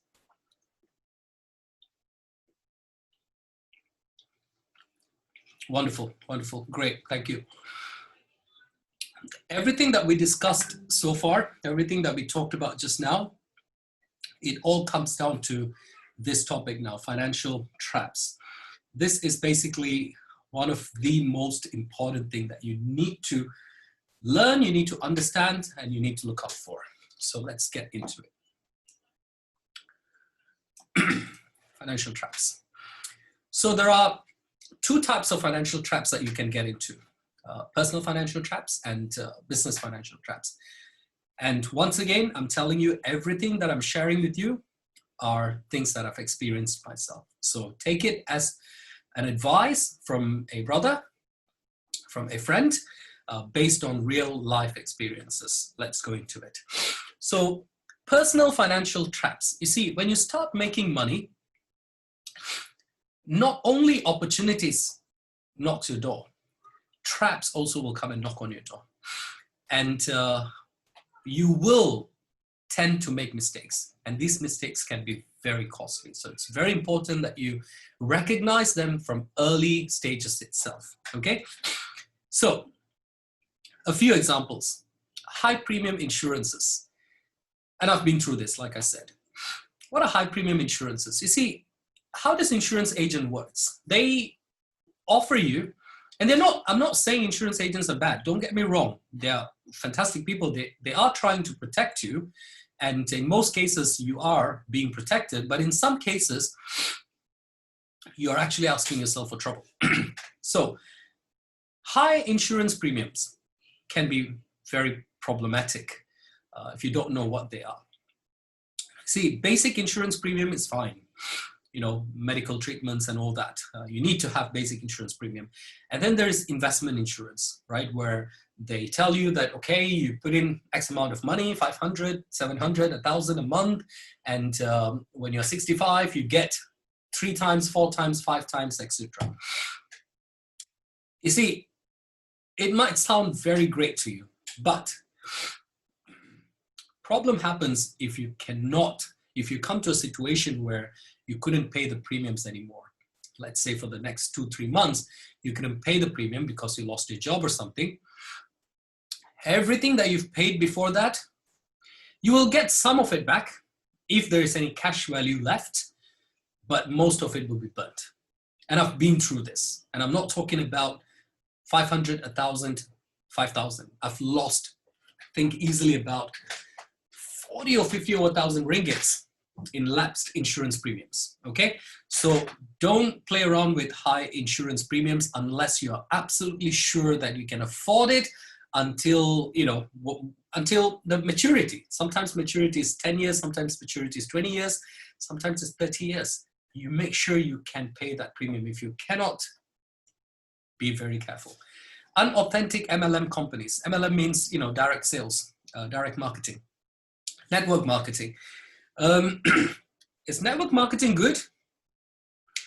You see, some people say no, some people say yes. My answer is yes. Network marketing is not bad. It is good. However, you need to know the background. You need to know what they can offer you. You need to know whether or not you're going to do well in that in that company, and you need to know what is your goal.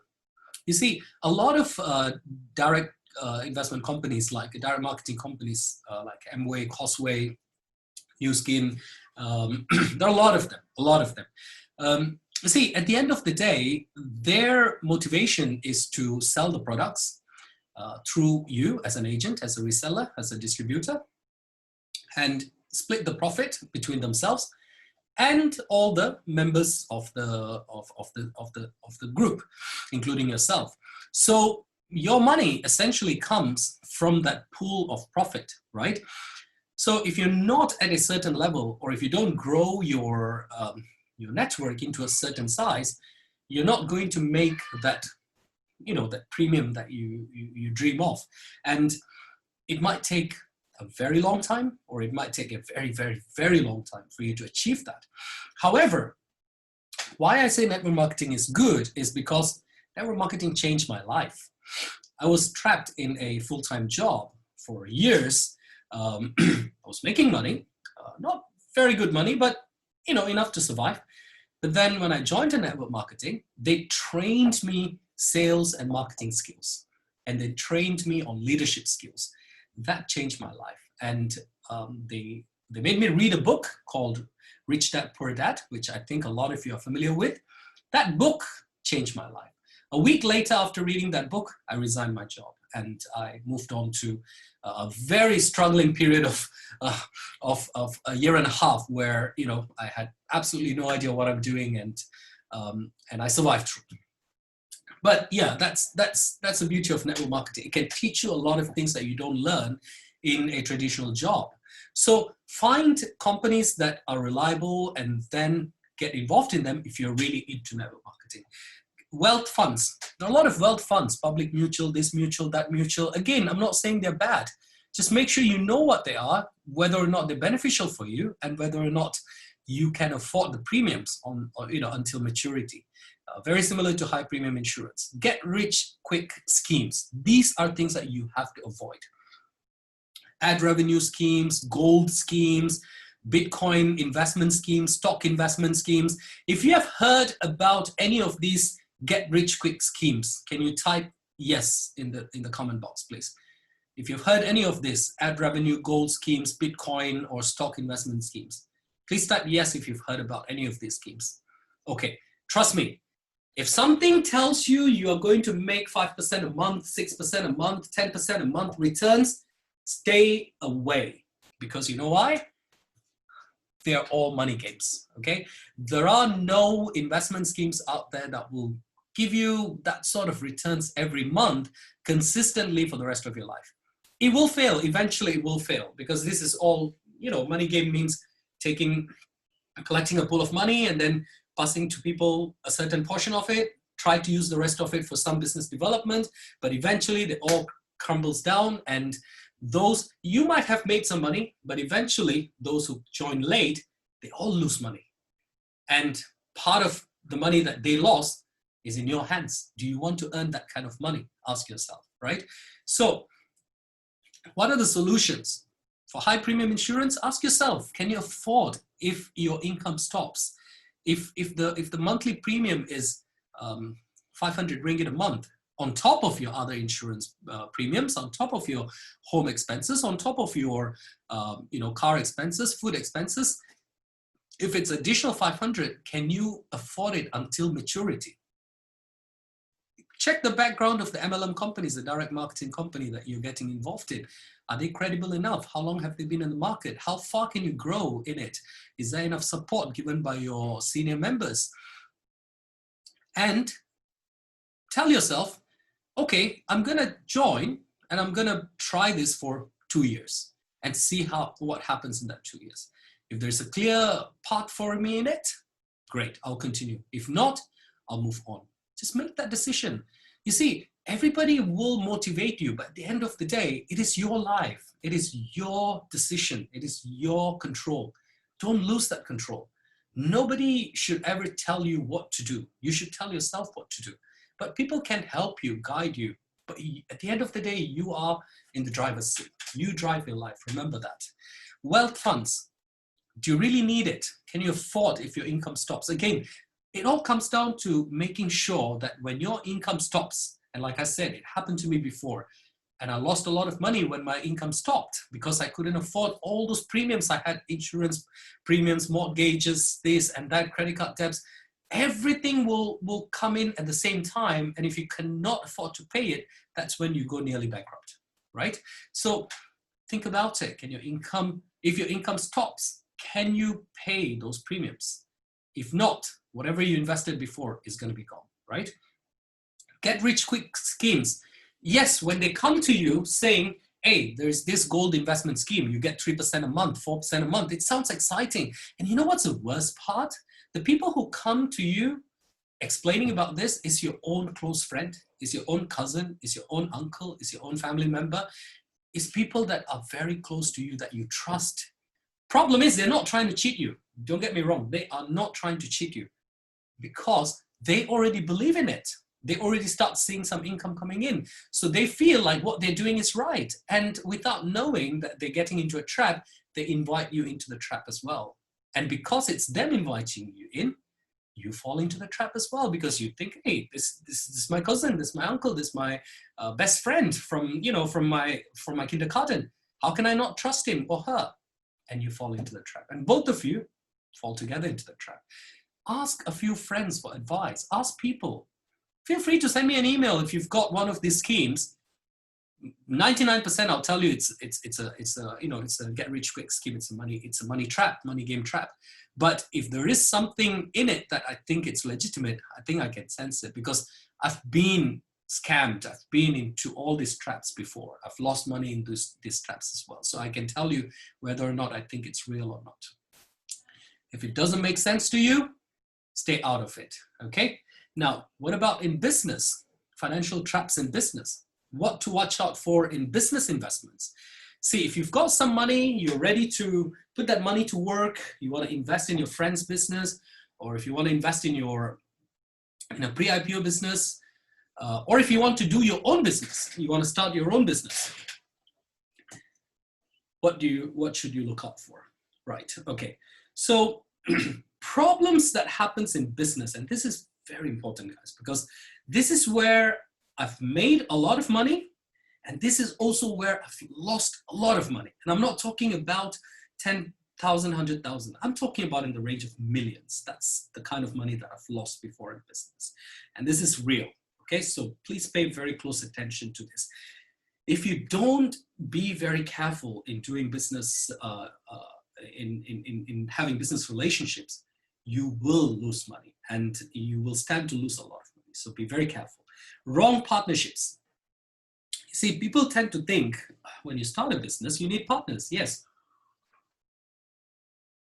you definitely need partners. But then a partner is not like somebody that you can just trust.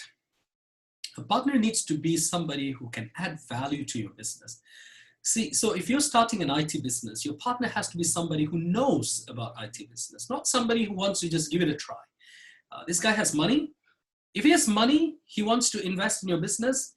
He's an investor. He's not a partner. Remember that. You can let him invest, but you cannot let him be a partner, because he will spoil the business, because he doesn't know that actual field of that business. If you're starting a restaurant, you've got to find a partner who knows the F&B business. A lot of restaurants in Malaysia fail because they don't know F&B business. But if you look at some of them, like Pelita, Kayu, or Uncle Don, or those local brands, why are they successful? Because they know what is F&B business. But the rest of them, they come, they go, they come, they go. 6 months later, they close down. 12 months later, they close down, because they don't know what is F&B business. And F&B business is not just selling, cooking food and selling. There's a whole lot of things behind it, okay? That's why those international brands, chains, McDonald's, KFC, Pizza Hut, and all that are super successful, because there is proper system to follow.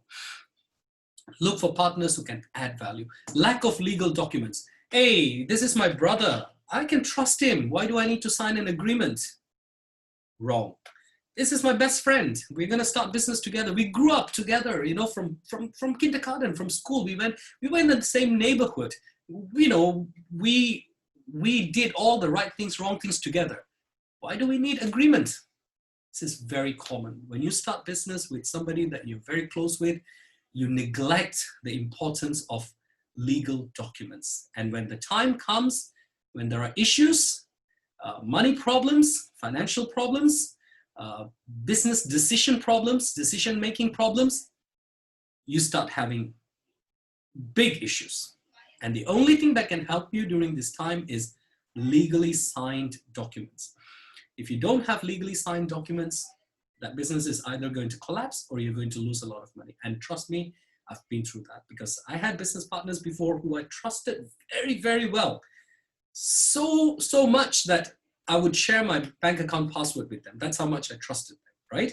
And yet, eventually, when the business failed, all that trust was gone, because I couldn't even sue them. I lost a lot of money, but I couldn't even sue them because the lawyer said, where are the agreements? I said, no agreement. They're my best friends, or my, people that I trust. Well, if you don't have an agreement, you don't have a case. So I had to kiss goodbye to all that money, just because I neglected the importance of legal documents. So remember, if you're doing a business, you must have legal agreements, partnership agreements. It costs money. Yes, lawyers are not cheap. Documents are not cheap, but this will protect you, because when your business grows and when money start coming into your account, that's when the real face of people come out, okay? And that basically is about the wolf in sheepskin, sweet talkers, and all that. It's the same thing. You know, in the beginning, they tend to look like they are absolutely genuine, trustworthy, honest people. But when the money coming in, you start seeing a different face. That's when you realize, oh, wait a minute, what happened? What kind of business relationship did I get into? And if you don't have legal documents, forget about trying to sign a document at that time. They're not going to sign. Trust me, they will not sign because they already know that you've fallen for that trap. Okay? Proxy owners. You know, people put somebody else's name. People ask you, hey, you know, I'm having issues now, but I want to start a business. Can I use your name? Answer is no. You do not let your name to be used by other people to run their company. That is a big no. Okay, your name and your IC number is your identity until you die. Okay, you don't just simply let other people use it because you never know when they will misuse it. What guarantee do you have that the people who are using your name is going to use it for the right reasons for the rest of, you know, the business times? If anything happens like a legal situation, you're the one in trouble, not them, because their names are not there. Your name is on the agreement. The banks will come after you. The Securities Commission, the SC will come after you. The lawyers will come after you. You do not want to risk it. Whether it is your uncle, your best friend, your brother, your sister asking you to lend your name, no. The answer is no. If you want to let them use your name, get involved in the business. Make sure you're one of the signatories of the bank check or the accounts or whatever it is. You must have decision-making right in the business. So that way, you know, if they're doing anything hanky-panky wrong, you can stop them. You know, spend some money on a lawyer and tell the lawyer, protect me. So anything that you need to sign, ask your lawyer to go through it first before you sign. So you see, what I'm trying to tell you is business is not for anyone and everyone. There are a lot of things that you have to look out for. You have to prepare yourself before you actually start doing business. High net worth scammers. This is very common these days. I don't know if you've come across any of these people. I hope you haven't, but if you have, please be very careful. There are people out there who are celebrities. Well, not big celebrities, but mid-range celebrities, or they sort of manage to become a celebrity on the internet or Instagram or Facebook. Thousands and thousands, even 100,000 people following them. They post a lot of nice things about them in their rich clothes, in their expensive jewelries. They show wealth. And when they show wealth, you automatically start having this perception that if you be with them, do whatever they're doing, you will also become wealthy like them. And some of them are actually just motivators, okay?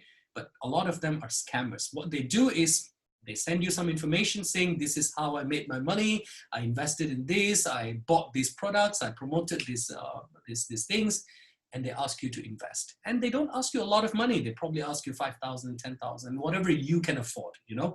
They look at you, they look at your income, your status in the society, and they ask you for what you can afford. And you automatically think, hey, this might be a good thing because look at them. They're enjoying their life. They made all the money.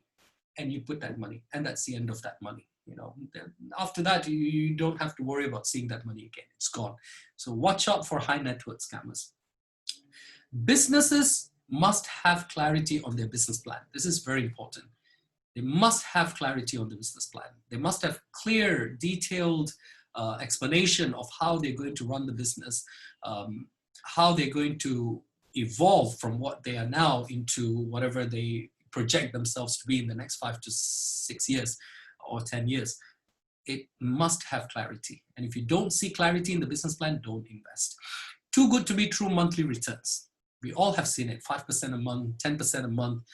Look, if fixed deposits in banks will only give you about 2 to 3% a year, not a month, a year.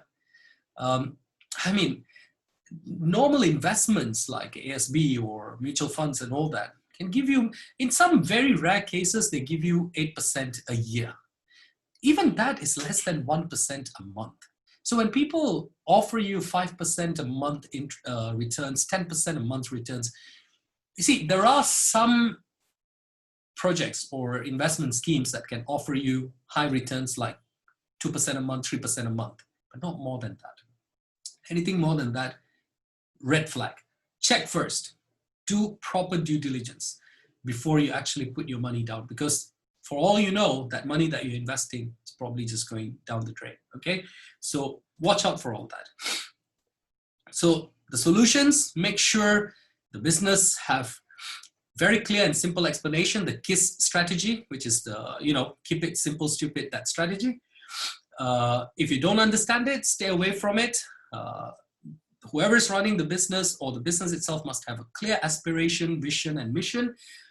You must know who are the people involved in that business. What are their backgrounds? Do they know what they're doing? Do they have a very clear business plan? Do they have very clear objectives, setup plans, growth plan, financial plans, everything? Do they have earnings projections? How do you get returns on the investments? Do I put 20,000 and then just wait? Or do I put 50,000 and just wait for, miracle to happen? Or is there a proper return structure? What is the exit method? When can I exit from this business? Is it at IPO stage, or can I sell whatever? Can I collect back the investment at an early stage? So all these are things that you need to look out for before you invest in a business. So when somebody comes to you with get rich quick scheme, they cannot answer a lot of these things. I can guarantee you that. Ask them for business plan. Most of them will have a very shady, dodgy business plan. Ask them for an earnings projection. They wouldn't have it. Ask them for, what do you call this, an exit method. Yeah, they will have return on investment and exit method. But that return on investment, like I said, would be like 5% a month, 10% a month, ridiculous, too good to be true returns. But those values, those returns will not be justified by earnings projections or a business plan or a revenue stream or this kind of things. So watch out for all of that. Now, before I go into the next topic, I do have an investment scheme. One of my companies, we are expanding and we are looking for an investor. I will share that very, very briefly with you because I don't want to use this time to share too much about it. But if any of you are looking to invest in a business and if you're looking for opportunity, you can contact me. I will give you my email address later, and you can send me an email, and then we can do another Zoom session, private session, where I can explain to you about that investment and what it's all about. I'll show you very briefly about it, but at the end of this session. So we'll keep that for a very short session. Okay. So now, I hope you've benefited from this this topic about financial traps, both on the personal level and also on the business level. And we talk about how we protect ourselves, self-protection, to avoid being a victim of these kind of situations. So what I like to do and what I would like to see you doing, read books. There are a lot of books out there, right? Like I said, you can download ebooks, or you can just go and buy books. I brought some books to show you. These are the books that changed my life and helped me. This is the first book that I read, Rich Dad Poor Dad, and I still keep it because it changed my life. This book, Increase Your Financial IQ, also by Robert Kiyosaki. It's a very good book. And if you're going for something more towards your work hours, the 4-hour work week, this is a very good book. Very beneficial. You can learn a lot on how to reduce your work hours. And when you're ready to go to the next step, you can try this book. This is called The Intelligent Investor by Benjamin Graham. He talks about Warren Buffett. You all know who Warren Buffett is. And if you need a dose of motivation, you can buy this book, Millionaire Success Habits. This is by Dean Graziosi. Dean Graziosi is a very, very good motivation speaker and successful entrepreneur as well. So these are some of the books that I read, and I've got a cabinet behind full of books because I like reading all these wealth-related, business-related, motivation-related books. And you can do the same, or you can also watch videos on YouTube. You can also attend investment seminars, sales trainings. You can watch motivational talks, people like Dean Graziosi, Anthony Robbins, Dan Pena. These are all great people. And there are a lot more, not just these, but there are a lot more of them. And you can join your friends together and play this, this game called Cash Flow Game. Cash Flow Game is an excellent, excellent way to learn how to generate passive income and how to achieve financial freedom. That's developed by Robert Kiyosaki as well. So you can try and play this game. We do that, me and my friends, we do that once every month or once in a couple of months. We join together and we play this game. That helps us to improve our financial IQ and financial knowledge. And then networking. You know, there are a lot of events out there, business events, business networking events. Unfortunately now because of MCO, it's, you know, we're in lockdown, but after MCO, look out for them and attend them. Even if you don't know anything about business or what they're doing, just attend them. Be among those people. That itself will change your perception, the way you think, your mindset. It will change, and mindset will control you. If your mindset is, you know, negative, I'm happy where I am, I just want to survive, then that's what will happen. But if your mindset is, I'm not happy, I want to achieve more, I want to learn more, I want to be with the people that, that can teach me more, then that's what will happen. So it's all about your mindset. So attend these sessions, networking sessions, be around people who talk about investments, who talk about money, who are crazy about wealth, you know, financial freedom, and who are crazy about doing business, investments. You want to hear this. Your stage of life now is to hear all these things. Not to hear about, you know, negative stuff, not to hear about, yes, you must also do your charity, your support, your events and all that, you know, that's important. That's humanity, giving back to the society. But you also want to make sure you spend a lot of time with people who share with you how they make money, how they improve their knowledge, how they create wealth, how they protect their wealth, how they, you know, they attend other people's seminars that teaches you about wealth generation and things like that, because that's your future. That's where you're going to protect your future, and that's the most important part. Okay, right. So let me see if I can share the other presentation very quickly. Right. 1 second. Okay. If you can see Sublime Telecom, can you type 1, please? Please type 1 if you can see Sublime Telecom. Okay, perfect. Okay, so just 5 minutes, not more than that, just to share with you this investment scheme. Like I said, I'm not, I don't have any coaching program. I don't have any paid training programs at the moment. So there's no courses for me to offer, but I am an entrepreneur. I do investments. I manage companies. This is one of the company that I'm involved in. It is an information technology company. It's an IT company. We supply network infrastructure products. And this company is now been in the market for 7 years. Our office is in KL Eco City. So if any of you are in KL Eco City, you're more than welcome to say hello to me and visit our warehouse. We've been in business for 7 years. These are some of our customers. We've supplied to all the major telcos in Malaysia and some universities, and we're expanding. We're also in Singapore. And right now, these are our board of directors, and you will see my name there. These are our board of advisors, and we promote Ubiquity and Microtik products because they are relatively cheaper compared to Cisco and other products, and they're very reliable products. And we are now expanding to India. And for this expansion, we are raising an investment of 1 million ringgit. See, the rest of the slides is talking about why we are going to India, who we are, what's our history, what's our background, who are our competitors in India, how we're going to get the market, the pricing war, how our prices are much cheaper than the current resellers and distributors in India. And then we talk about the investment, which is 1 million ringgit in 10 tranches of 100,000 each. And there are 2 ways of getting your returns. The first way is to get a 2% interest on per month for 60 months, that is 5 years, and you get your capital back with a return of 120%. The second ROI is equity shares, whereby you get a certain share in the company and you get a lot more returns than this 2%, because share is, of course, the returns on share is based on the valuation of the company. So you can choose between these two ROI method.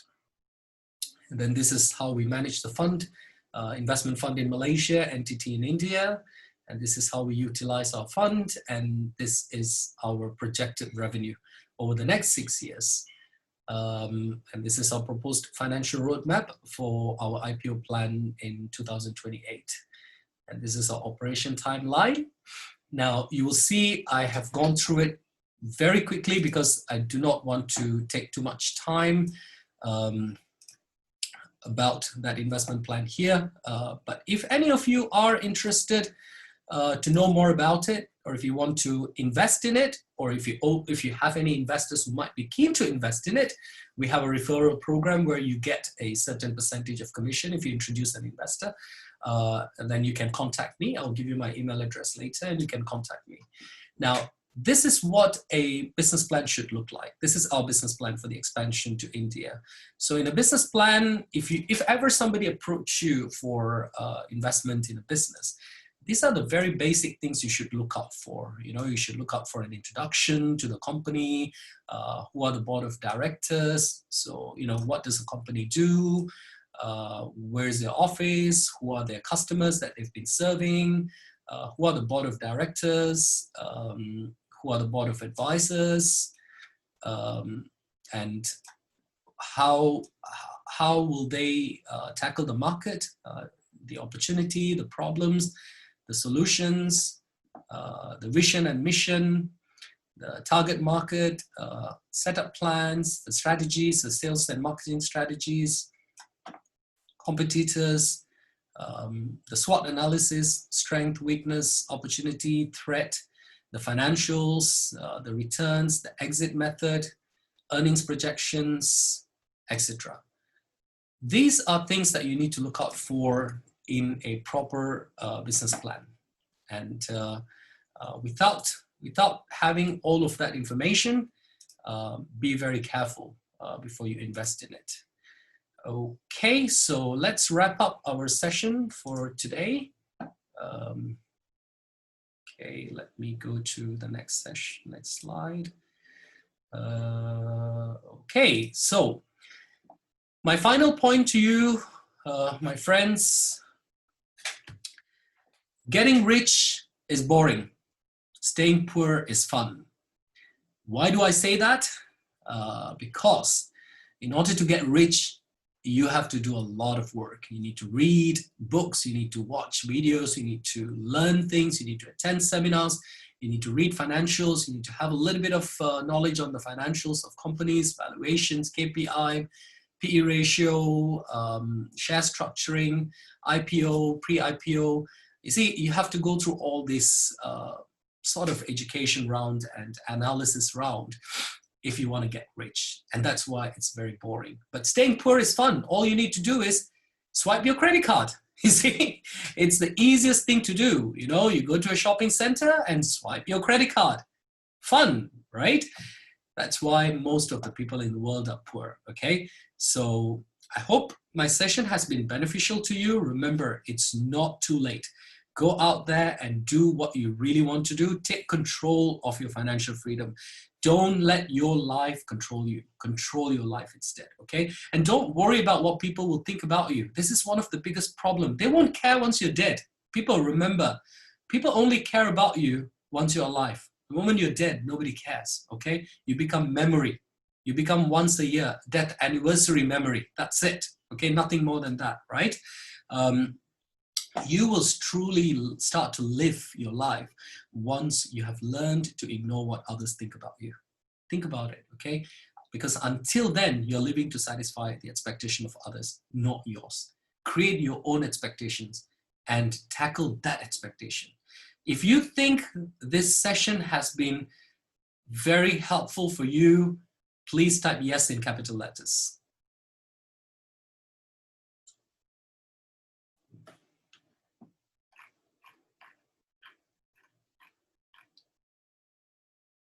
Wonderful, wonderful, great, great. I really appreciate all your feedback, and I will take some questions, and I'll take some questions. I understand we've gone way past our initial set time, but if any of you have anything to do urgently, need to leave, please feel free to leave. It's absolutely fine.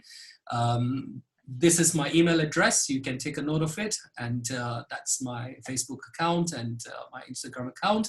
Remember, invest wisely. Your future and your family's future depends on it. I will now take some questions before we wrap this session. Thank you. Hi, Chris. Thank you so much. Thank you so much, Dato Ameer. I will send everyone the recording of this session within 24 hours. I'll also send out, with your permission, Dato Ameer, your email address together with that link. All right. Yeah, absolutely. And awesome. And Catherine, that's fine. Catherine says thanks to Dato Ameer. What we're going to do now is, if you have questions, please either type it into the chat or unmute yourself, introduce yourself, and ask a question. I want to mention one quick thing. It was very, very interesting what you said about the expenses and the budget. The buying the phones and the gadgets and stuff like that. I'm still using a Samsung Note 5. Yeah, Note 5, and it's 6 years old. Still works fine, right? Okay, still works fine. I don't follow the trends on the gadgets. The computer that I'm using, that you're watching me on right now, I purchased it. It's an iMac. I purchased it in 2011. It's 9 years old. Yeah. Now we upgrade it, every couple of years. We put in a new SSD and the memory. But you know what? I would love to have, Dato Ameer, I would love to have a brand new iMac. I would love to have it, but I don't need it. And one of the things that I decided is don't buy things that I want with old money. I buy it with new money. What that means is I plan for it 3 months ahead, 4 months ahead, and then I save for it. Yeah. And based on what you said, I calculated my personal daily expenses. I'm going to try and get it lower, but my personal daily expenses, as soon as I wake up at 6 a.m., I have to spend this money. It's about 86 ringgit a day. Wow. On myself. Wow. Okay. Okay. Yeah. And I'm going to try and get it lower, not including company expenses and stuff like that. That's a different number. Yeah. But paying for the petrol, paying for the rent, and my food. I love. Maybe my nasi lemak is not as nice as yours. The nasi lemak I buy is $1.50. Okay. Yeah. So I want to thank you for all the reminders. Yeah. And all the tips that you shared with us today. So does on that anyone have note, on that yeah.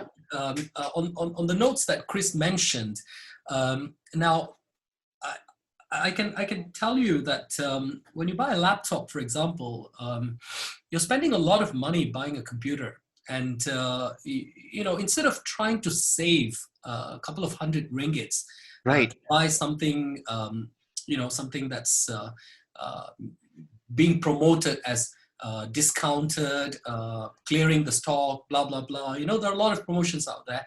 Instead of doing that, spend a few hundred extra and buy Absolutely. something that is really strong, sturdy, good hardware configurations that can last for a long time. Because you know why? Because you can always, a couple of years down the line, you can upgrade the RAM. You can upgrade the hard drive.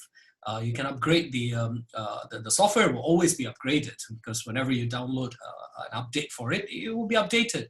But you see, if you don't buy something that's sturdy and the internal things are strong, after a few years, you'll have to change it. Right. Simple as that. Yep. So, to all of you who are listening, if you come into a situation where you want to invest your money in buying a laptop, spend some extra money, buy something strong that can last you for 8 years, 9 years, 10 years. Because like for me, I have an iMac that, again, many years old, and I have a MacBook that's many years old. Mm-hmm. Last year, I upgraded the RAM into twice what it was, and everything is back to normal now. Everything's working perfectly fine. I feel like I've got a new iMac and a new MacBook now. So that's what you can do. And about your personal expenses, yes. it's best to try and reduce your personal expenses, your family's personal expenses, reduce as much as you can, and get into a savings habit. This will save you a lot. People, I'm telling you, if you hear my monthly expense, maybe there are people who think it's not a lot, but for some of you, it might be a shocker, but it's not less than 20,000. That is my monthly family expense, okay? That's because of insurances, my kids' education, my kids' monthly expenses, and I don't want to give them a life that they don't deserve. I want to give them a life that they deserve. I want to give the best to my kids, and that's what I'm working hard for. I go out there and hustle every day is because I want them to have the perfect life, right? The best of everything, best education, quality food instead of all the not so good food, unhealthy food, right? I want to give them good food, good nutrition, good, everything. That's what I'm doing, right? So for me, it's how do I make sure when that time comes that I need to pay that, 20,000 or whatever it is, that all the added expenses, where do I find that money, right? For the next 1 year or the next 5 years or the next 10 years. This is how I plan my finances, right? A job won't do. For me, a job won't do. Simple as that. I'll be very frank to you. A job is not going to pay me 30, 40,000 ringgit a month to cover my expenses. So I have to go out there and do business. I have to work multiple businesses, not one. I have to be a real estate agent. I have to be a financial advisor. I have to be an IT guy. This is because my motivation is to give a quality life to my family, right? So, but at the same time, you must also learn how to keep your expenses as low as possible. Any questions, anyone? While we're waiting for questions, I want to clarify one thing. My personal expenses is 86 ringgit a day, but just like you, Dato Ameer, I'm looking at the 22,000, 23,000, everything in range monthly. Yeah. Yeah. And I want to reiterate, because you said something so important to everyone on the session today. Most of us have jobs, all right? Jobs are wonderful. We all need jobs. But here's the thing. If you have a job, if you're a student and you need extra money, you know what? Now is the time, take Dato Ameer's instruction, take his advice, okay?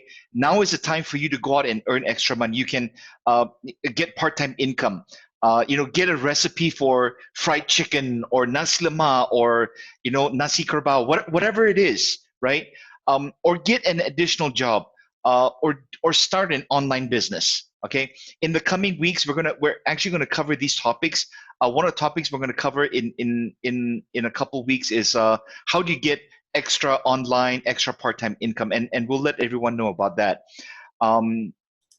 Let's see. Okay, so Dato Ameer, I think does anybody have any questions while we have Dato Ameer on the session? I would encourage you to ask, because Dato Ameer is actually an extremely busy person, and he kindly he committed to making the time here for us, and he went way over. So thank you so much for that, Dato Ameer.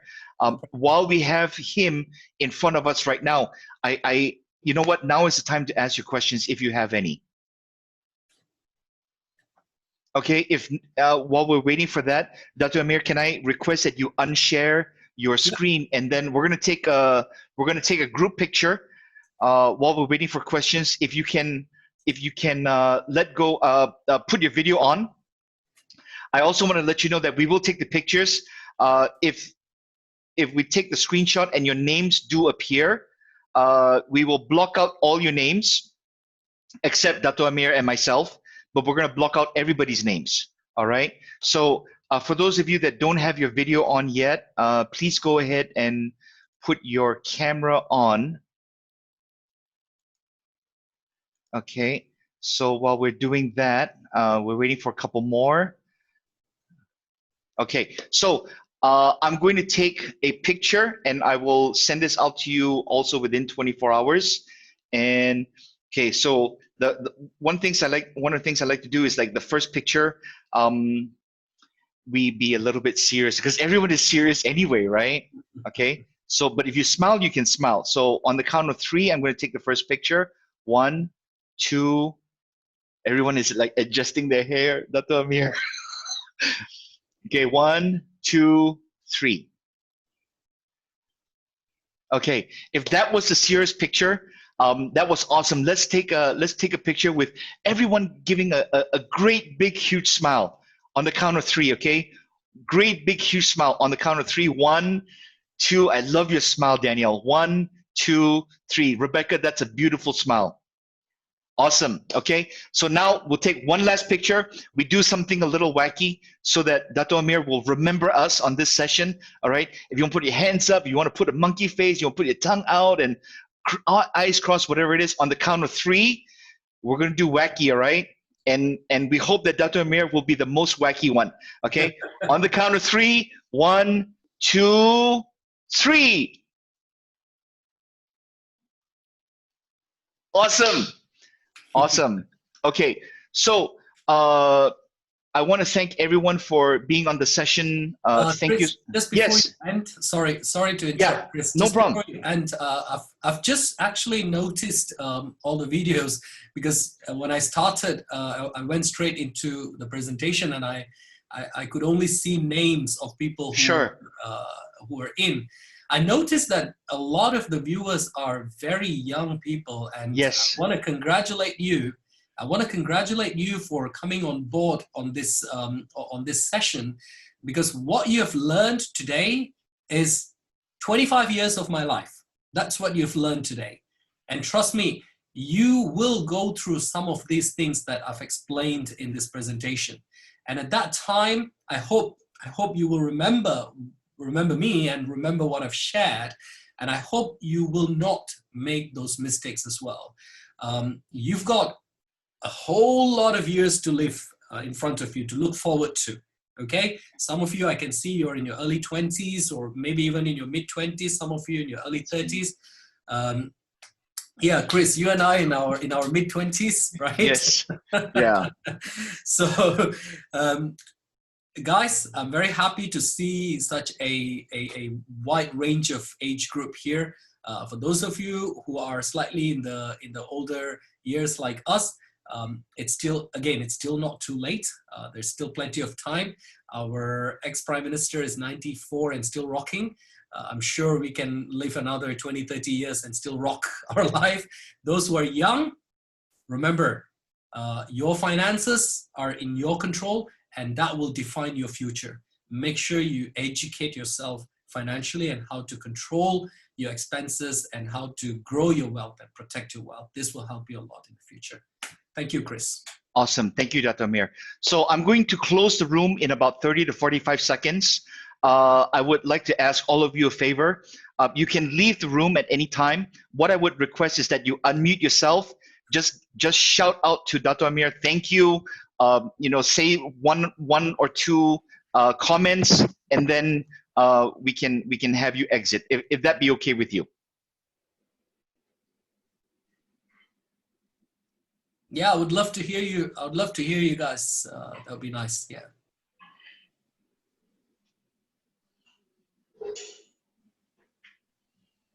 Thank you for forking out your time despite your busy schedule, Dato. Thank you. You're most welcome, Daniel. I'm very happy to be here. Okay, I'm going to be getting ready to close the room in about 30 seconds. Bhavatarani, did you want to say something before we closed up? Thank you so much for the seminar today, and hope have a nice day. Thank you. Thank you, Bhavatarani. Thank you. All right, I'm going to be closing up the room very shortly. Just give a shout out just before you leave. All right. Thank you everyone for being here today. Thank you, Dato Ameer, for sharing all the interesting, powerful advice and suggestions. We really appreciate it very much. Thank you. Thank you so much.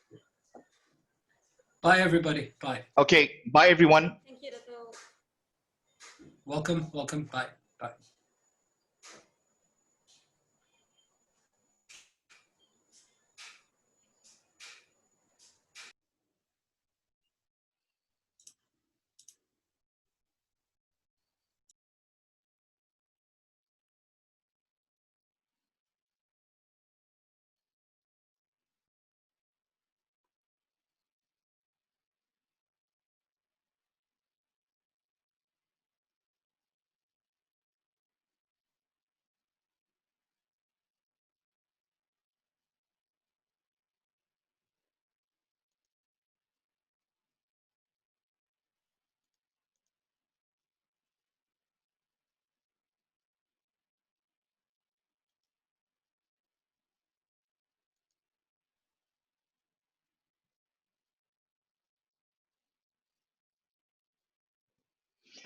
Sivaranjini, if it's okay with you, I'm going to close up the room right now. Okay. All right. Okay. Take care. Thank you.